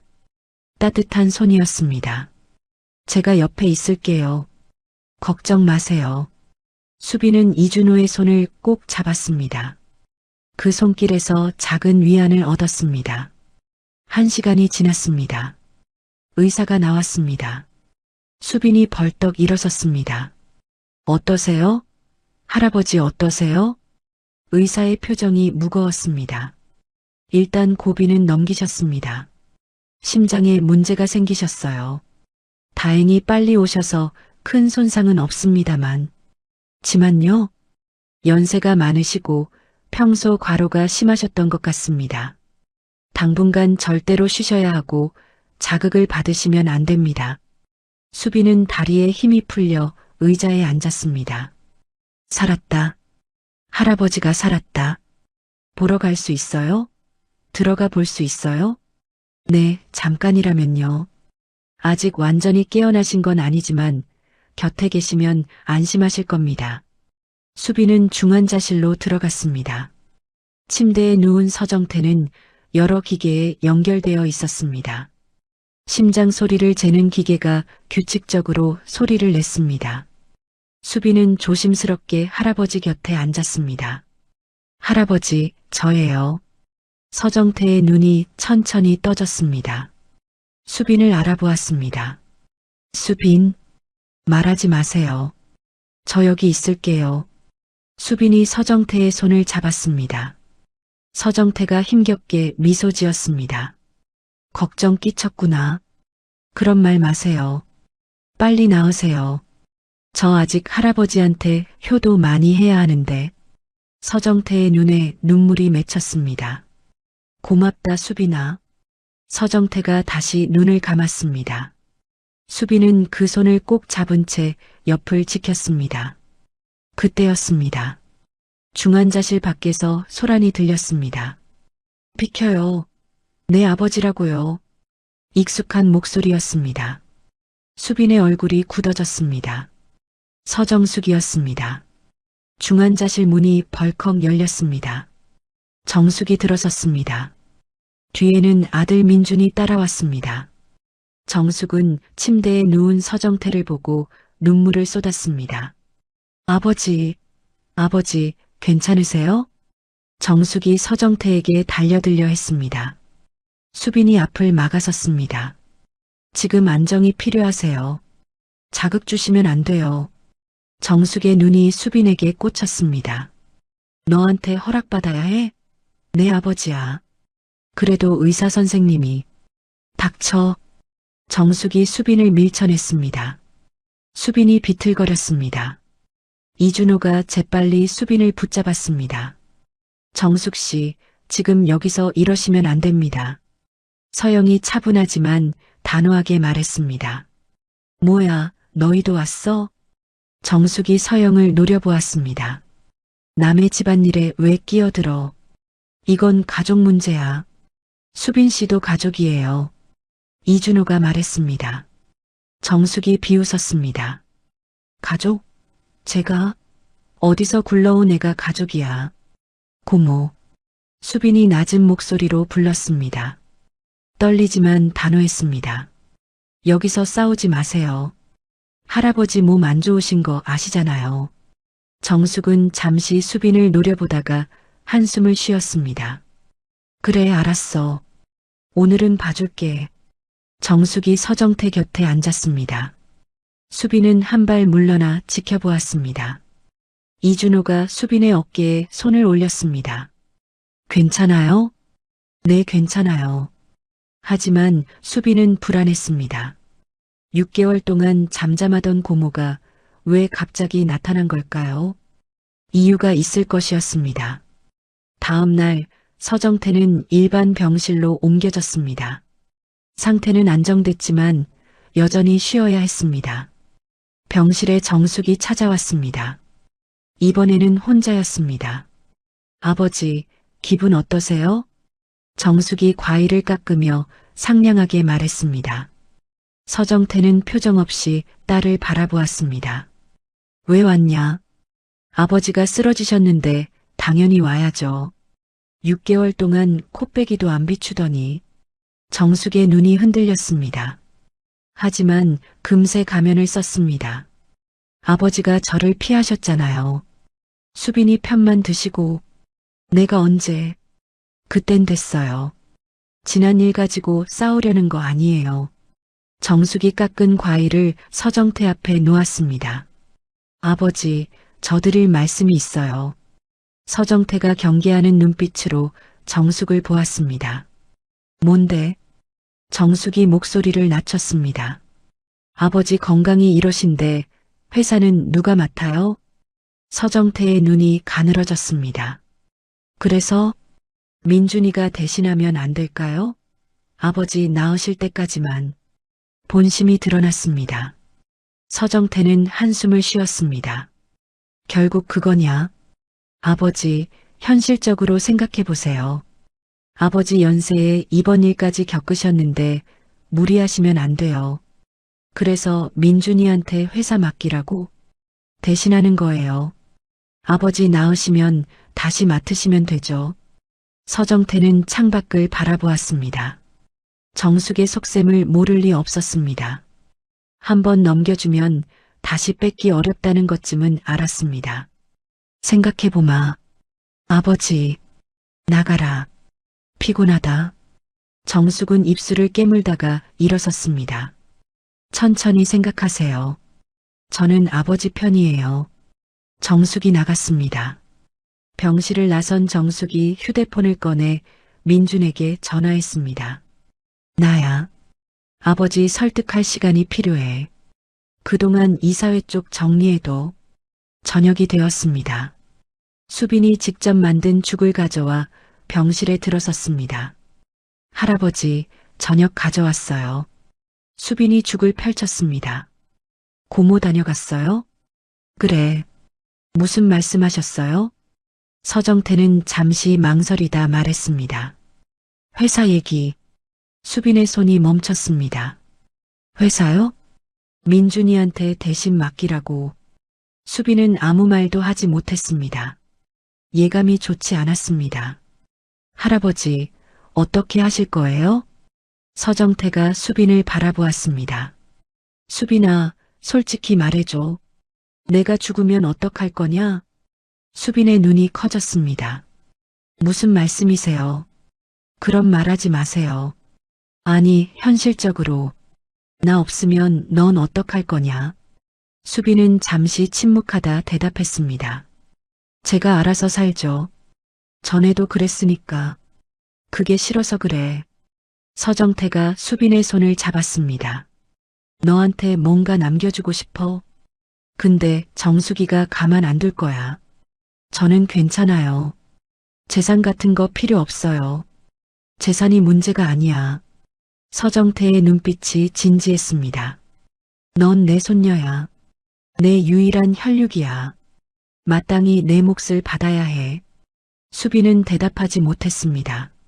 정숙이가 움직이기 시작했어. 이번 기회에 모든 걸 가져가려고 할 거야. 그럼 어떡해요? 서정태가 창밖을 바라보았습니다. 싸워야지. 아직 죽지 않았으니까. 그때 병실 문이 조심스럽게 열렸습니다. 이준호가 들어왔습니다. 늦은 시간에 죄송합니다. 수빈 씨 걱정돼서 왔어요. 이준호가 수빈 옆에 앉았습니다. 회장님, 몸은 좀 어떠세요? 자네 덕분에 낫고 있네. 서정태가 희미하게 웃었습니다. 준호 씨, 수빈이 이준호를 바라보았습니다. 고모가 회사를 노리고 있어요. 어떻게 해야 할까요? 이준호의 표정이 진지해졌습니다. 법적으로 대응할 방법이 있습니다. 제가 찾아볼게요. 서정태가 고개를 끄덕였습니다. 고맙네, 준호 씨. 수빈은 할아버지의 손을 꼭 잡았습니다. 저도 같이 싸울게요. 혼자 두지 않을게요. 서정태가 손녀의 손을 꼭 쥐었습니다. 그래, 같이 싸우자. 이준호가 수빈의 어깨에 손을 올렸습니다. 저도 돕겠습니다. 끝까지. 수빈은 이준호의 눈을 바라보았습니다. 고마워요. 밤이 깊어갔습니다. 병실 창문 너머로 서울의 야경이 반짝였습니다. 평화로운 불빛들 아래에서 보이지 않는 싸움이 시작되려 하고 있었습니다. 서정태가 입원한 지 2주가 흘렀습니다. 그 사이 정숙과 민주는 빠르게 움직였습니다. 서정태가 병상에 누워있는 틈을 타서 민주는 이사회를 소집했습니다. 안건은 회장이 일을 못할 때 누가 대신 맡을 것인가였습니다. 이사진 절반 이상이 정숙 편이었습니다. 오랜 시간 공들여 심어놓은 사람들이었죠. 표결이 진행되었습니다. 결과는 통과였습니다. 민준이 전화기를 들어 어머니에게 보고했습니다. 통과됐습니다, 어머니. 내일부터 제가 회장 대신 회사를 맡습니다. 정숙의 입꼬리가 올라갔습니다. 잘했어. 이제 시작이야. 다음 날 아침이었습니다. 수빈이 급하게 병실로 뛰어들어왔습니다. 손에는 신문이 들려 있었습니다. 할아버지, 이거 보셨어요? 신문 일면이었습니다. SJ그룹 서민준 부사장, 회장 대신 회사 맡아라는 제목이 크게 적혀 있었습니다. 서정태는 담담하게 신문을 받아보았습니다. 예상했던 일이었습니다. 빠르구나. 어떡해요? 이대로 두면 안 되잖아요. 두지 않을 거다. 서정태가 침대에서 몸을 일으켰습니다. 수빈아, 서영이한테 연락해라. 그리고 준호도 불러. 네. 싸울 준비하자고 했잖아. 1시간 후 병실에 서영과 이준호가 도착했습니다. 회장님, 몸은 괜찮으세요? 서영이 걱정스러운 눈으로 물었습니다. 괜찮다. 죽을 만큼은 아니야. 서정태가 신문을 서영에게 건넸습니다. 이거 봤지? 네. 예상보다 빨리 움직였네요. 정숙이가 오래 준비한 거야. 이 사진 절반 이상이 저쪽 사람이더라. 이준호가 입을 열었습니다. 법적으로 막을 방법이 있습니다. 뭔데? 회장님이 직접 이사회에 나가시면 됩니다. 일을 못하는 상태가 아니라는 걸 보여주시는 거죠. 서정태가 고개를 끄덕였습니다. 그 정도는 나도 알아. 문제는 건강이에요. 수빈이 끼어들었습니다. 할아버지, 아직 퇴원도 못 하셨잖아요. 무리하시면 안 돼요. 무리 안 하면 다 뺏겨. 서정태의 눈빛이 단호했습니다. 수빈아, 내가 왜 이 싸움을 하는지 알아? 수빈은 대답하지 못했습니다. 너 때문이야. 네가 마땅히 받아야 할 걸 지키려는 거야. 수빈의 눈에 눈물이 맺혔습니다. 저 때문에 할아버지가 다치시면 저는 어떡해요? 다치지 않아. 내가 언제 싸움에서 졌냐? 서정태가 서영을 바라보았습니다. 서영 씨, 그 서류 아직 있지? 네. 정숙 씨가 윤희 씨 재산 빼돌린 증거요. 그거 쓸 때가 됐어. 서영이 고개를 끄덕였습니다. 준비해 두겠습니다. 이준호가 말을 이었습니다. 회장님, 한 가지 더 있습니다. 뭔데? 민준 부사장의 약점을 찾았습니다. 모두의 시선이 이준호에게 집중되었습니다. 3년 전 민준 부사장이 진행했던 해외 사업이 있었습니다. 동남아 휴양지 개발건인데 당시 회사 돈을 몰래 빼돌린 정황이 있어요. 증거는 모으고 있습니다. 며칠만 더 주시면. 서정태가 희미하게 웃었습니다. 그래, 민준이도 깨끗하지 않을 줄 알았어. 할아버지, 수빈이 조심스럽게 말했습니다. 고모랑 민준 오빠 그래도 가족인데 이렇게까지 해야 해요? 서정태가 수빈을 바라보았습니다. 수빈아, 저쪽은 가족이라고 생각 안 해. 우리가 봐주면 끝까지 밀어붙일 거야. 수빈은 대답하지 못했습니다. 서정태가 손녀의 손을 잡았습니다. 미안하다. 이런 싸움에 널 끌어들여서. 근데 피할 수가 없어. 수빈은 잠시 침묵하다 고개를 끄덕였습니다. 알겠어요. 저도 도울게요. 고맙다. 서정태가 서영과 이준호를 바라보았습니다. 다음 주 이사회에 내가 직접 간다. 그때까지 준비해둬라. 네, 알겠습니다. 일주일 후였습니다. SJ그룹 본사 이사회실. 이사진 12명이 긴 테이블에 앉아 있었습니다. 맨 윗자리에는 민준이 앉아 있었습니다. 민준의 얼굴에는 자신감이 넘쳤습니다. 오늘 안건은 제가 회장 대신 회사를 맡는 것을 정식으로 정하는 겁니다. 반대하시는 분? 이사들이 서로를 바라보았습니다. 대부분 고개를 저었습니다. 그럼 표결해. 그때 문이 열렸습니다. 서정태가 들어섰습니다. 뒤에는 수빈, 서영, 이준호가 따르고 있었습니다. 회의실이 술렁였습니다. 아, 아버지. 민준의 얼굴이 굳어졌습니다. 왜 여기 계세요? 입원 중이시잖아요. 퇴원했다. 서정태가 천천히 맨 윗자리로 걸어갔습니다. 민준은 자리에서 일어나지 않았습니다. 아버지, 몸이 안 좋으신데 무리하시면. 비켜라. 서정태의 단호한 한마디였습니다. 민준의 눈이 흔들렸습니다. 하지만 물러서지 않았습니다. 아버지, 이미 이사회에서 정해진 겁니다. 아버지가 일을 못하시는 상태라서 제가 대신. 서정태가 서류 한 장을 테이블에 던졌습니다. 여기 있다. 의사가 쓴 거야. 이래도 된다고.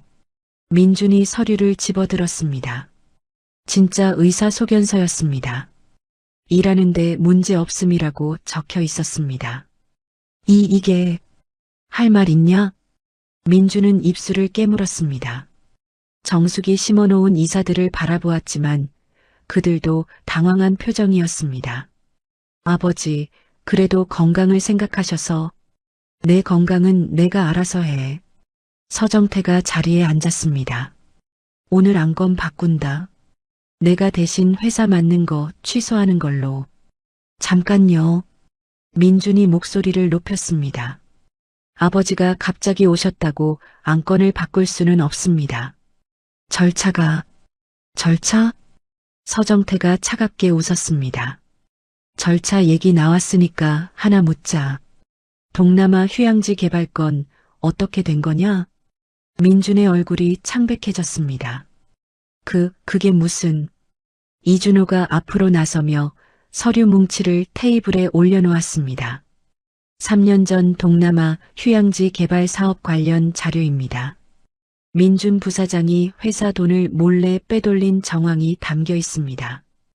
회의실이 웅성거렸습니다. 이사들이 서류를 집어들었습니다. 이건 큰일 아닙니까? 한의사가 말했습니다.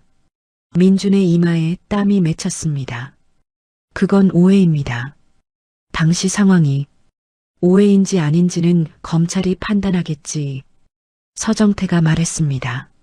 민준아, 지금이라도 물러서면 이건 덮어주마. 근데 계속 버티면. 민준은 떨리는 눈으로 서정태를 바라보았습니다. 그리고 문 밖을 보았습니다. 정숙이 와 있을 줄 알았는데 보이지 않았습니다. 어머니한테 연락했는데 왜 안 오시지? 정숙이? 서정태가 말했습니다. 지금쯤 바쁠 거다. 같은 시각이었습니다. 서정숙의 집. 검찰 수사관들이 집안을 뒤지고 있었습니다. 정숙은 거실에 앉아 멍하니 바라보았습니다. 서정숙 씨 서류 조작하고 재산 빼돌린 혐의로 체포합니다. 수사관이 종이를 내밀었습니다. 정숙의 얼굴이 일그러졌습니다. 이게 무슨 아버지가 이러신 거야? 정숙이 끌려나갔습니다. 정숙의 화려했던 집에 고요함만 남았습니다. 이사회실. 서정태의 비서가 들어와 귓속말을 했습니다. 서정태가 고개를 끄덕였습니다. 민준아, 내 어머니 지금 검찰에 잡혀갔다. 민준의 눈이 휘둥그레졌습니다. 뭐라고요? 25년 전 윤희 재산 빼돌린 거 증거 다 넘겼다. 최근 2년 동안 건물 월세 빼돌린 것도. 민준은 의자에 털썩 주저앉았습니다. 모든 게 무너지는 순간이었습니다. 아버지 어떻게 가족한테 이럴 수가. 가족? 서정태의 목소리가 차가웠습니다. 정숙이가 윤희한테 한 짓이 가족이 할 짓이냐? 네가 수빈이한테 한 짓이 가족이 할 짓이냐? 민준은 대답하지 못했습니다. 한참 동안 침묵이 흘렀습니다. 민준이 천천히 고개를 들었습니다. 알겠습니다. 제가 잘못했습니다. 민준의 목소리가 떨렸습니다. 회사 돈 빼돌린 건 제가 정리하겠습니다. 그리고 민준이 수빈을 바라보았습니다. 수빈아, 그동안 미안했다. 수빈은 놀란 표정으로 민준을 바라보았습니다. 네가 고모네 집에서 어떻게 사는지 알면서도 모른 척했다. 변명할 생각 없어. 그냥 미안하다. 처음으로 듣는 진심 어린 사과였습니다. 수빈은 한동안 아무 말도 하지 못했습니다. 서정태가 입을 열었습니다. 내가 대신 회사 맡는 것 취소. 반대하는 사람? 아무도 손을 들지 않았습니다. 통과다. 서정태가 회의실을 나섰습니다. 수빈이 따라 나왔습니다. 복도에서 수빈이 서정태의 팔을 잡았습니다. 할아버지, 괜찮으세요? 서정태가 창백한 얼굴로 벽에 기댔습니다. 괜찮다. 조금 피곤할 뿐이야. 무리하셨잖아요. 이 정도는 해야지. 서정태가 수빈을 바라보았습니다. 이겼다, 수빈아.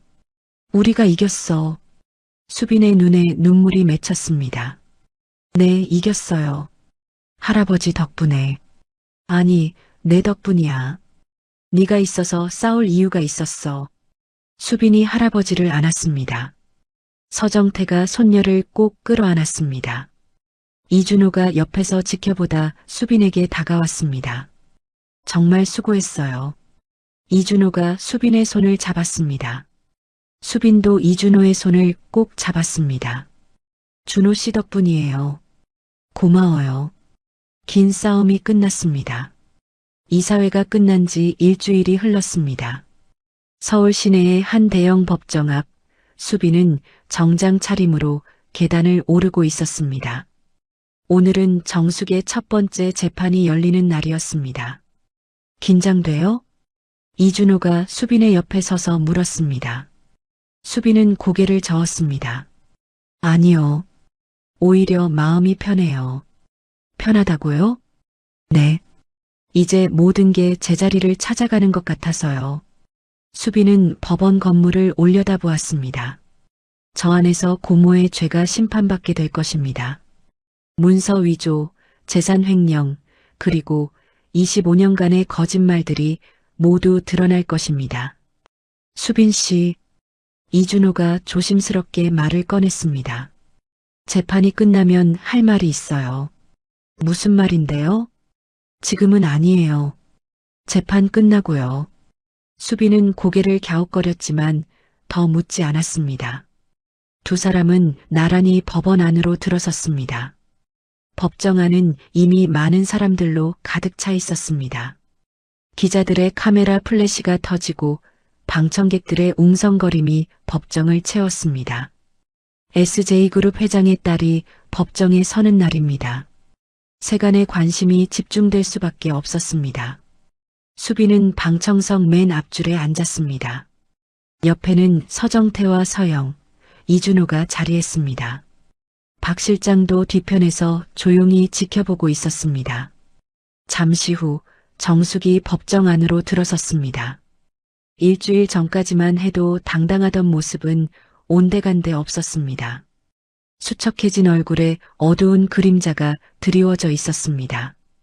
정숙의 시선이 방청석을 훑다가 수빈과 마주쳤습니다. 잠깐의 눈빛 교환. 수빈은 아무 말 없이 정숙을 바라보았습니다. 미움도 원망도 연민도 아닌 그저 담담한 눈빛이었습니다. 일어서세요. 판사의 목소리가 법정에 울려 퍼졌습니다. 재판이 시작되었습니다.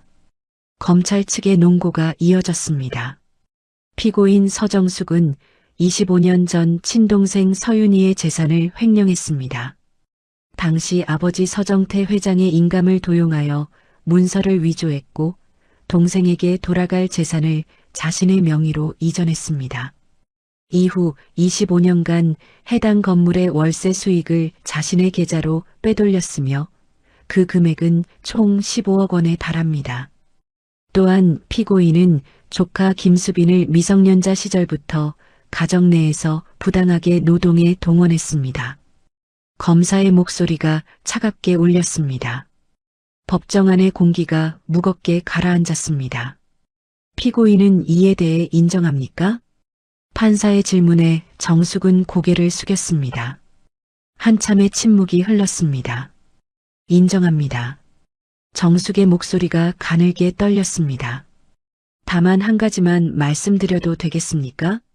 판사가 고개를 끄덕였습니다.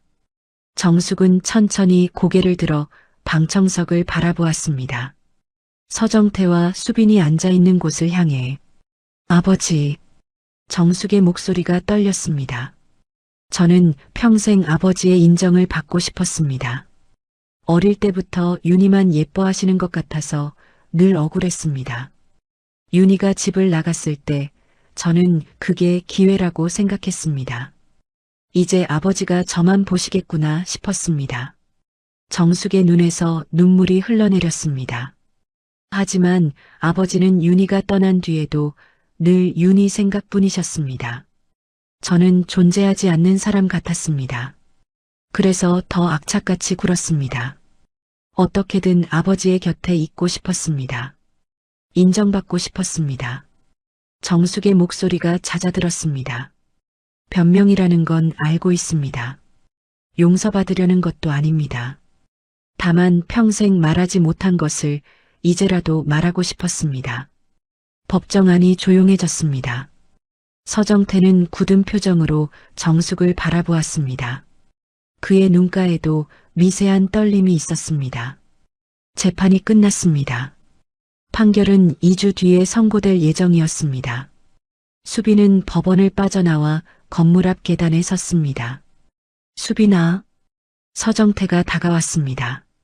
수빈은 할아버지를 돌아보았습니다. 네, 할아버지. 고모 얘기 들으니까 어떠냐? 수빈은 잠시 생각에 잠겼습니다. 솔직히 말씀드려도 될까요? 그럼. 조금은 이해가 돼요. 미워하는 마음이 완전히 사라진 건 아니지만 고모도 나름대로 힘들었겠구나 싶었어요. 서정태는 깊은 한숨을 내쉬었습니다. 내 잘못이다. 정숙이한테 더 관심을 가졌어야 했는데 윤희 일로 마음이 상해서 정숙이한테 쏟을 마음의 여유가 없었어. 할아버지 잘못만은 아니에요. 수빈이 말했습니다. 고모도 선택을 했잖아요. 힘들었다고 해서 남에게 상처를 줘도 되는 건 아니니까요. 서정태는 수빈을 물끄러미 바라보았습니다. 어느새 이렇게 성숙해진 손녀딸이 대견하면서도 마음이 아팠습니다. 너는 엄마를 참 많이 닮았다. 그래요? 응. 윤희도 그런 애였어. 힘들어도 남 탓 안 하고 묵묵히 제 길을 가는 애였지. 수빈의 눈가가 촉촉해졌습니다. 엄마 얘기 더 해주세요. 저 엄마 어릴 때 얘기 잘 모르거든요. 그래. 집에 가서 천천히 얘기해 주마. 할아버지와 손녀는 나란히 법원 계단을 내려갔습니다. 봄바람이 두 사람의 옷자락을 살며시 흔들었습니다. 한편 이준호는 법원 앞에서 수빈을 기다리고 있었습니다. 서영이 옆에서 물었습니다. 오늘 말할 거야? 네. 떨리지? 솔직히 많이 떨려요. 서영이 빙그레 웃었습니다. 잘 될 거야. 윤희가 저 아이를 두고 그렇게 걱정했는데 이제는 좋은 사람 곁에 있으면 좋겠다. 제가 좋은 사람인지는 모르겠지만 최선을 다할게요. 이준호의 눈이 수빈을 향했습니다. 서정태와 대화를 마친 수빈이 이쪽으로 걸어오고 있었습니다. 수빈 씨, 네. 시간 있으면 같이 커피 한잔 할까요? 수빈은 고개를 끄덕였습니다. 두 사람은 법원 근처의 작은 카페로 향했습니다. 카페 안은 오후의 햇살로 따뜻했습니다. 창가 자리에 앉은 두 사람은 잠시 침묵 속에서 커피를 홀짝였습니다. 이준호가 먼저 입을 열었습니다. 수빈 씨, 아까 재판 끝나면 할 말이 있다고 했잖아요. 네, 기억나요. 이준호는 커피잔을 내려놓았습니다. 평소의 침착한 모습과 달리 약간 긴장한 기색이 역력했습니다. 사실 고등학교 때부터 수빈 씨가 신경 쓰였어요. 신경 쓰였다고요? 네. 다른 아이들보다 훨씬 힘든 환경에 있으면서도 눈빛이 달랐어요. 포기하지 않는 눈빛이랄까요? 수빈은 말없이 듣고 있었습니다. 그때는 제가 선생이었으니까 그냥 응원만 했어요. 잘 되길 바란다. 뭐든 될 수 있다. 그런 말밖에 못했죠.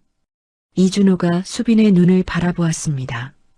그런데 이번에 다시 만나고 나서 깨달았어요. 그때의 감정이 그냥 선생으로서의 응원이 아니었다는 걸요. 수빈의 심장이 빠르게 뛰기 시작했습니다. 수빈 씨, 저 수빈 씨를 좋아해요. 앞으로 연인으로 만나고 싶어요. 카페 안의 소음이 멀어지는 것 같았습니다. 수빈은 이준호를 바라보았습니다. 진지한 눈빛, 떨리는 목소리, 모든 것이 진심이라는 것을 알 수 있었습니다. 저도요. 수빈이 작게 대답했습니다. 저도 준호 씨가 좋아요. 고등학교 때부터 그랬어요. 이준호의 얼굴에 환한 미소가 번졌습니다. 두 사람의 손이 테이블 위에서 조심스럽게 맞잡았습니다. 창밖으로 봄 햇살이 쏟아지고 있었습니다. 그로부터 1년이 흘렀습니다. 수빈은 어느덧 법대 2학년이 되었습니다. 학교 성적도 꾸준히 상위권을 유지했고 법무법인 정의에서의 인턴도 계속하고 있었습니다. 오늘은 특별한 날이었습니다. 윤희재단의 첫 번째 장학생 선발 발표가 있는 날이었습니다. SJ그룹 본사 대회의실, 단상 위에 서정태와 수빈이 나란히 서 있었습니다. 앞에는 수십 명의 기자들과 장학생 후보들이 자리하고 있었습니다. 오늘 윤희재단의 첫 번째 장학생을 발표하겠습니다. 수빈의 목소리가 마이크를 통해 울려 퍼졌습니다. 이 재단은 제 어머니의 이름을 딴 것입니다. 어머니는 가난 때문에 꿈을 접어야 했던 분입니다. 대학에 가고 싶었지만 갈 수 없었습니다. 저 역시 같은 상황에 처했었습니다. 수빈은 객석을 둘러보았습니다. 긴장한 표정의 장학생 후보들이 보였습니다. 과거의 자신과 같은 눈빛을 가진 아이들이었습니다. 하지만 저는 운이 좋았습니다. 도와주시는 분들이 계셨습니다. 그래서 지금 여기 서 있을 수 있습니다. 저는 그 운을 나누고 싶습니다. 수빈의 눈가가 촉촉해졌지만 목소리는 흔들리지 않았습니다. 오늘 선발된 10명의 장학생 여러분 축하합니다. 등록금 걱정은 이제 안 하셔도 됩니다. 여러분의 꿈에만 집중하세요. 객석에서 박수가 터져 나왔습니다. 장학생 후보들 중 몇몇이 눈물을 흘리고 있었습니다. 그 모습이 1년 전 엄마 무덤 앞에서 울던 자신과 겹쳤습니다. 서정태가 수빈의 어깨에 손을 얹었습니다. 잘했다, 수빈아. 할아버지 덕분이에요. 아니다. 내 덕분이다. 네가 없었으면 이 재단도 없었어. 할아버지와 손녀는 나란히 서서 박수를 받았습니다. 객석 한편에서 이준호와 서영도 환하게 웃고 있었습니다. 발표가 끝난 뒤 수빈은 혼자 건물 옥상으로 올라갔습니다. 서울의 하늘이 파랗게 펼쳐져 있었습니다. 수빈은 주머니에서 낡은 사진 한 장을 꺼냈습니다. 어린 시절 엄마와 함께 찍은 사진이었습니다. 엄마. 수빈이 작게 중얼거렸습니다. 나 법대 다니고 있어. 성적도 잘 나오고 있어. 할아버지랑도 잘 지내고 있고 좋은 사람도 생겼어. 바람이 수빈의 머리카락을 흔들었습니다. 그리고 오늘 엄마 이름으로 장학재단 만들었어. 나처럼 힘든 아이들 도울 거야. 엄마가 못 이룬 꿈 내가 대신 이룰게. 수빈의 눈에서 눈물이 흘러내렸습니다. 하지만 입가에는 미소가 번지고 있었습니다. 고마워, 엄마. 끝까지 포기하지 말라고 해줘서. 그 말이 없었으면 나 여기까지 못 왔을 거야. 수빈은 사진을 가슴에 꼭 안았습니다. 파란 하늘 위로 흰 구름이 천천히 흘러가고 있었습니다. 에필로그 5년 후 서울중앙지방법원 대형 법정의 문이 열리고 한 여성이 걸어 나왔습니다. 검은 정장에 당당한 걸음걸이. 김수빈 변호사였습니다. 수빈아. 법정 밖에서 기다리던 서정태가 손을 흔들었습니다. 78세가 된 할아버지는 여전히 건강해 보였습니다. 옆에는 이준호가 함께 서 있었습니다. 오늘 재판 어땠어요? 이준호가 물었습니다. 수빈은 환하게 웃었습니다. 이겼어요. 의뢰인이 무죄 판결 받았어요. 역시 우리 수빈이. 서정태가 흐뭇하게 웃었습니다. 엄마 닮아서 뭐든 척척해내. 세 사람은 나란히 법원 계단을 내려갔습니다. 5년 전 처음 이 법원에 왔던 날이 떠올랐습니다. 그때는 방청객 신분이었지만 지금은 당당한 변호사로 서 있었습니다. 오늘 저녁 뭐 먹을까요? 수빈이 물었습니다. 수빈이가 좋아하는 거 먹자. 오늘은 축하하는 날이니까. 서정태가 대답했습니다. 그럼 갈비탕 어때요? 할아버지 좋아하시잖아요. 좋지. 이준호가 수빈의 손을 잡았습니다. 두 사람은 2년 전에 결혼했습니다. 작은 결혼식이었지만 가족과 가까운 사람들의 축복 속에서 행복한 하루였습니다. 아, 그리고 할아버지. 수빈이 걸음을 멈추며 말했습니다. 무슨 일이냐? 저 할 말 있어요. 수빈의 얼굴에 수줍은 미소가 번졌습니다. 이준호도 빙그레 웃고 있었습니다. 제가요, 이제. 수빈이 배에 손을 얹었습니다. 증손주가 생겼어요. 서정태의 눈이 휘둥그레졌습니다. 뭐라고? 증손주요. 8주 됐어요. 서정태의 눈에서 눈물이 흘러내렸습니다. 78년 인생에서 이렇게 기쁜 순간이 또 있었을까요? 정말이냐?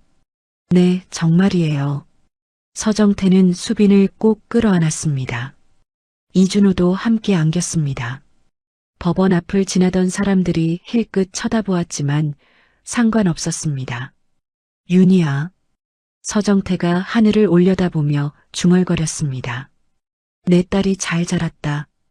이제 증손주도 생긴단다. 고맙다. 수빈이를 남겨줘서. 봄바람이 세 사람을 감싸며 지나갔습니다. 벚꽃잎이 흩날리는 법원 앞 계단. 세 세대가 함께 서 있는 모습이 한 폭의 그림 같았습니다. 수빈은 그날 밤 엄마의 무덤을 찾았습니다. 5년 전처럼 합격 통지서를 들고 온 것이 아니라 이제는 변호사 자격증과 기쁜 소식을 들고 왔습니다. 엄마, 나왔어. 수빈이 무덤 앞에 앉았습니다. 오늘 재판에서 이겼어. 억울하게 누명 쓴 사람 도와줬어. 엄마가 바라던 것처럼 좋은 변호사가 되려고 노력하고 있어. 밤하늘에 별이 반짝이고 있었습니다. 그리고 엄마, 나 엄마가 될 거야. 8주 된 아기가 있어. 이름은 아직 못 정했는데 할아버지가 윤희 넣자고 하셔. 수빈의 눈에서 눈물이 흘렀습니다. 고마워, 엄마. 날 낳아줘서. 끝까지 포기하지 말라고 해줘서. 덕분에 여기까지 왔어. 수빈은 무덤에 꽃다발을 내려놓았습니다. 흰 국화와 노란 튤립이 섞인 꽃다발이었습니다. 나도 엄마처럼 될게. 내 아이한테 좋은 엄마가 될게. 힘들어도 포기 말라고, 뭐든 될 수 있다고 얘기해줄게. 수빈은 일어서서 무덤을 바라보았습니다. 바람에 흔들리는 풀잎 사이로 엄마의 미소가 보이는 것 같았습니다. 사랑해, 엄마. 다음에 또 올게. 수빈은 돌아서서 걸음을 옮겼습니다. 무덤 곁에서 이준호가 기다리고 있었습니다. 다 했어? 응. 이준호가 수빈의 손을 잡았습니다. 두 사람은 나란히 무덤을 빠져나왔습니다. 달빛이 환하게 비추는 밤이었습니다. 절망 속에서 피어난 희망, 상처 속에서 자란 사랑, 늦었지만 다시 찾은 가족. 이것은 한 소녀의 이야기입니다. 법대에 합격했지만 갈 수 없었던 소녀. 엄마의 무덤 앞에서 울던 소녀. 그러나 포기하지 않았던 소녀. 수빈은 알고 있었습니다. 인생은 때로 불공평하다는 것을. 하지만 그 불공평함 속에서도 희망은 있다는 것을. 포기하지 않으면 길은 열린다는 것을. 엄마가 남긴 말처럼 끝까지 포기하지 마.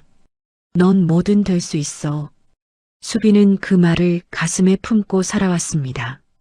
그리고 이제는 그 말을 다음 세대에게 전해줄 것입니다.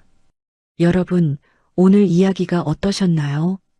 수빈이는 엄마의 무덤 앞에서 합격 통지서를 들고 울던 소녀였습니다.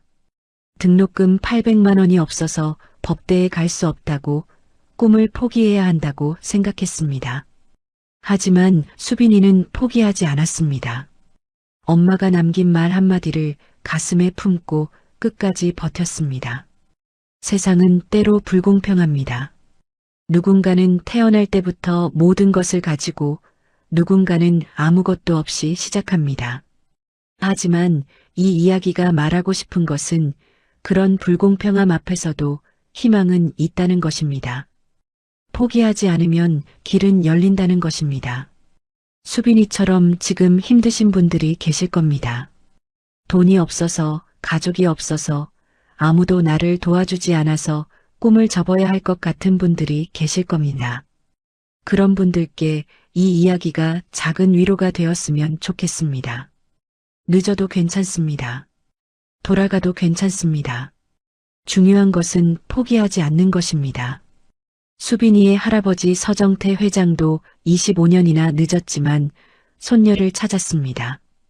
늦었다고 생각할 때가 가장 빠른 때라는 말이 있습니다. 오늘 이 이야기를 들으신 여러분도 포기하지 마시길 바랍니다. 이야기를 끝까지 들어주신 분이 계시다면 잘 들었다고 댓글 하나만 남겨주세요. 감사합니다.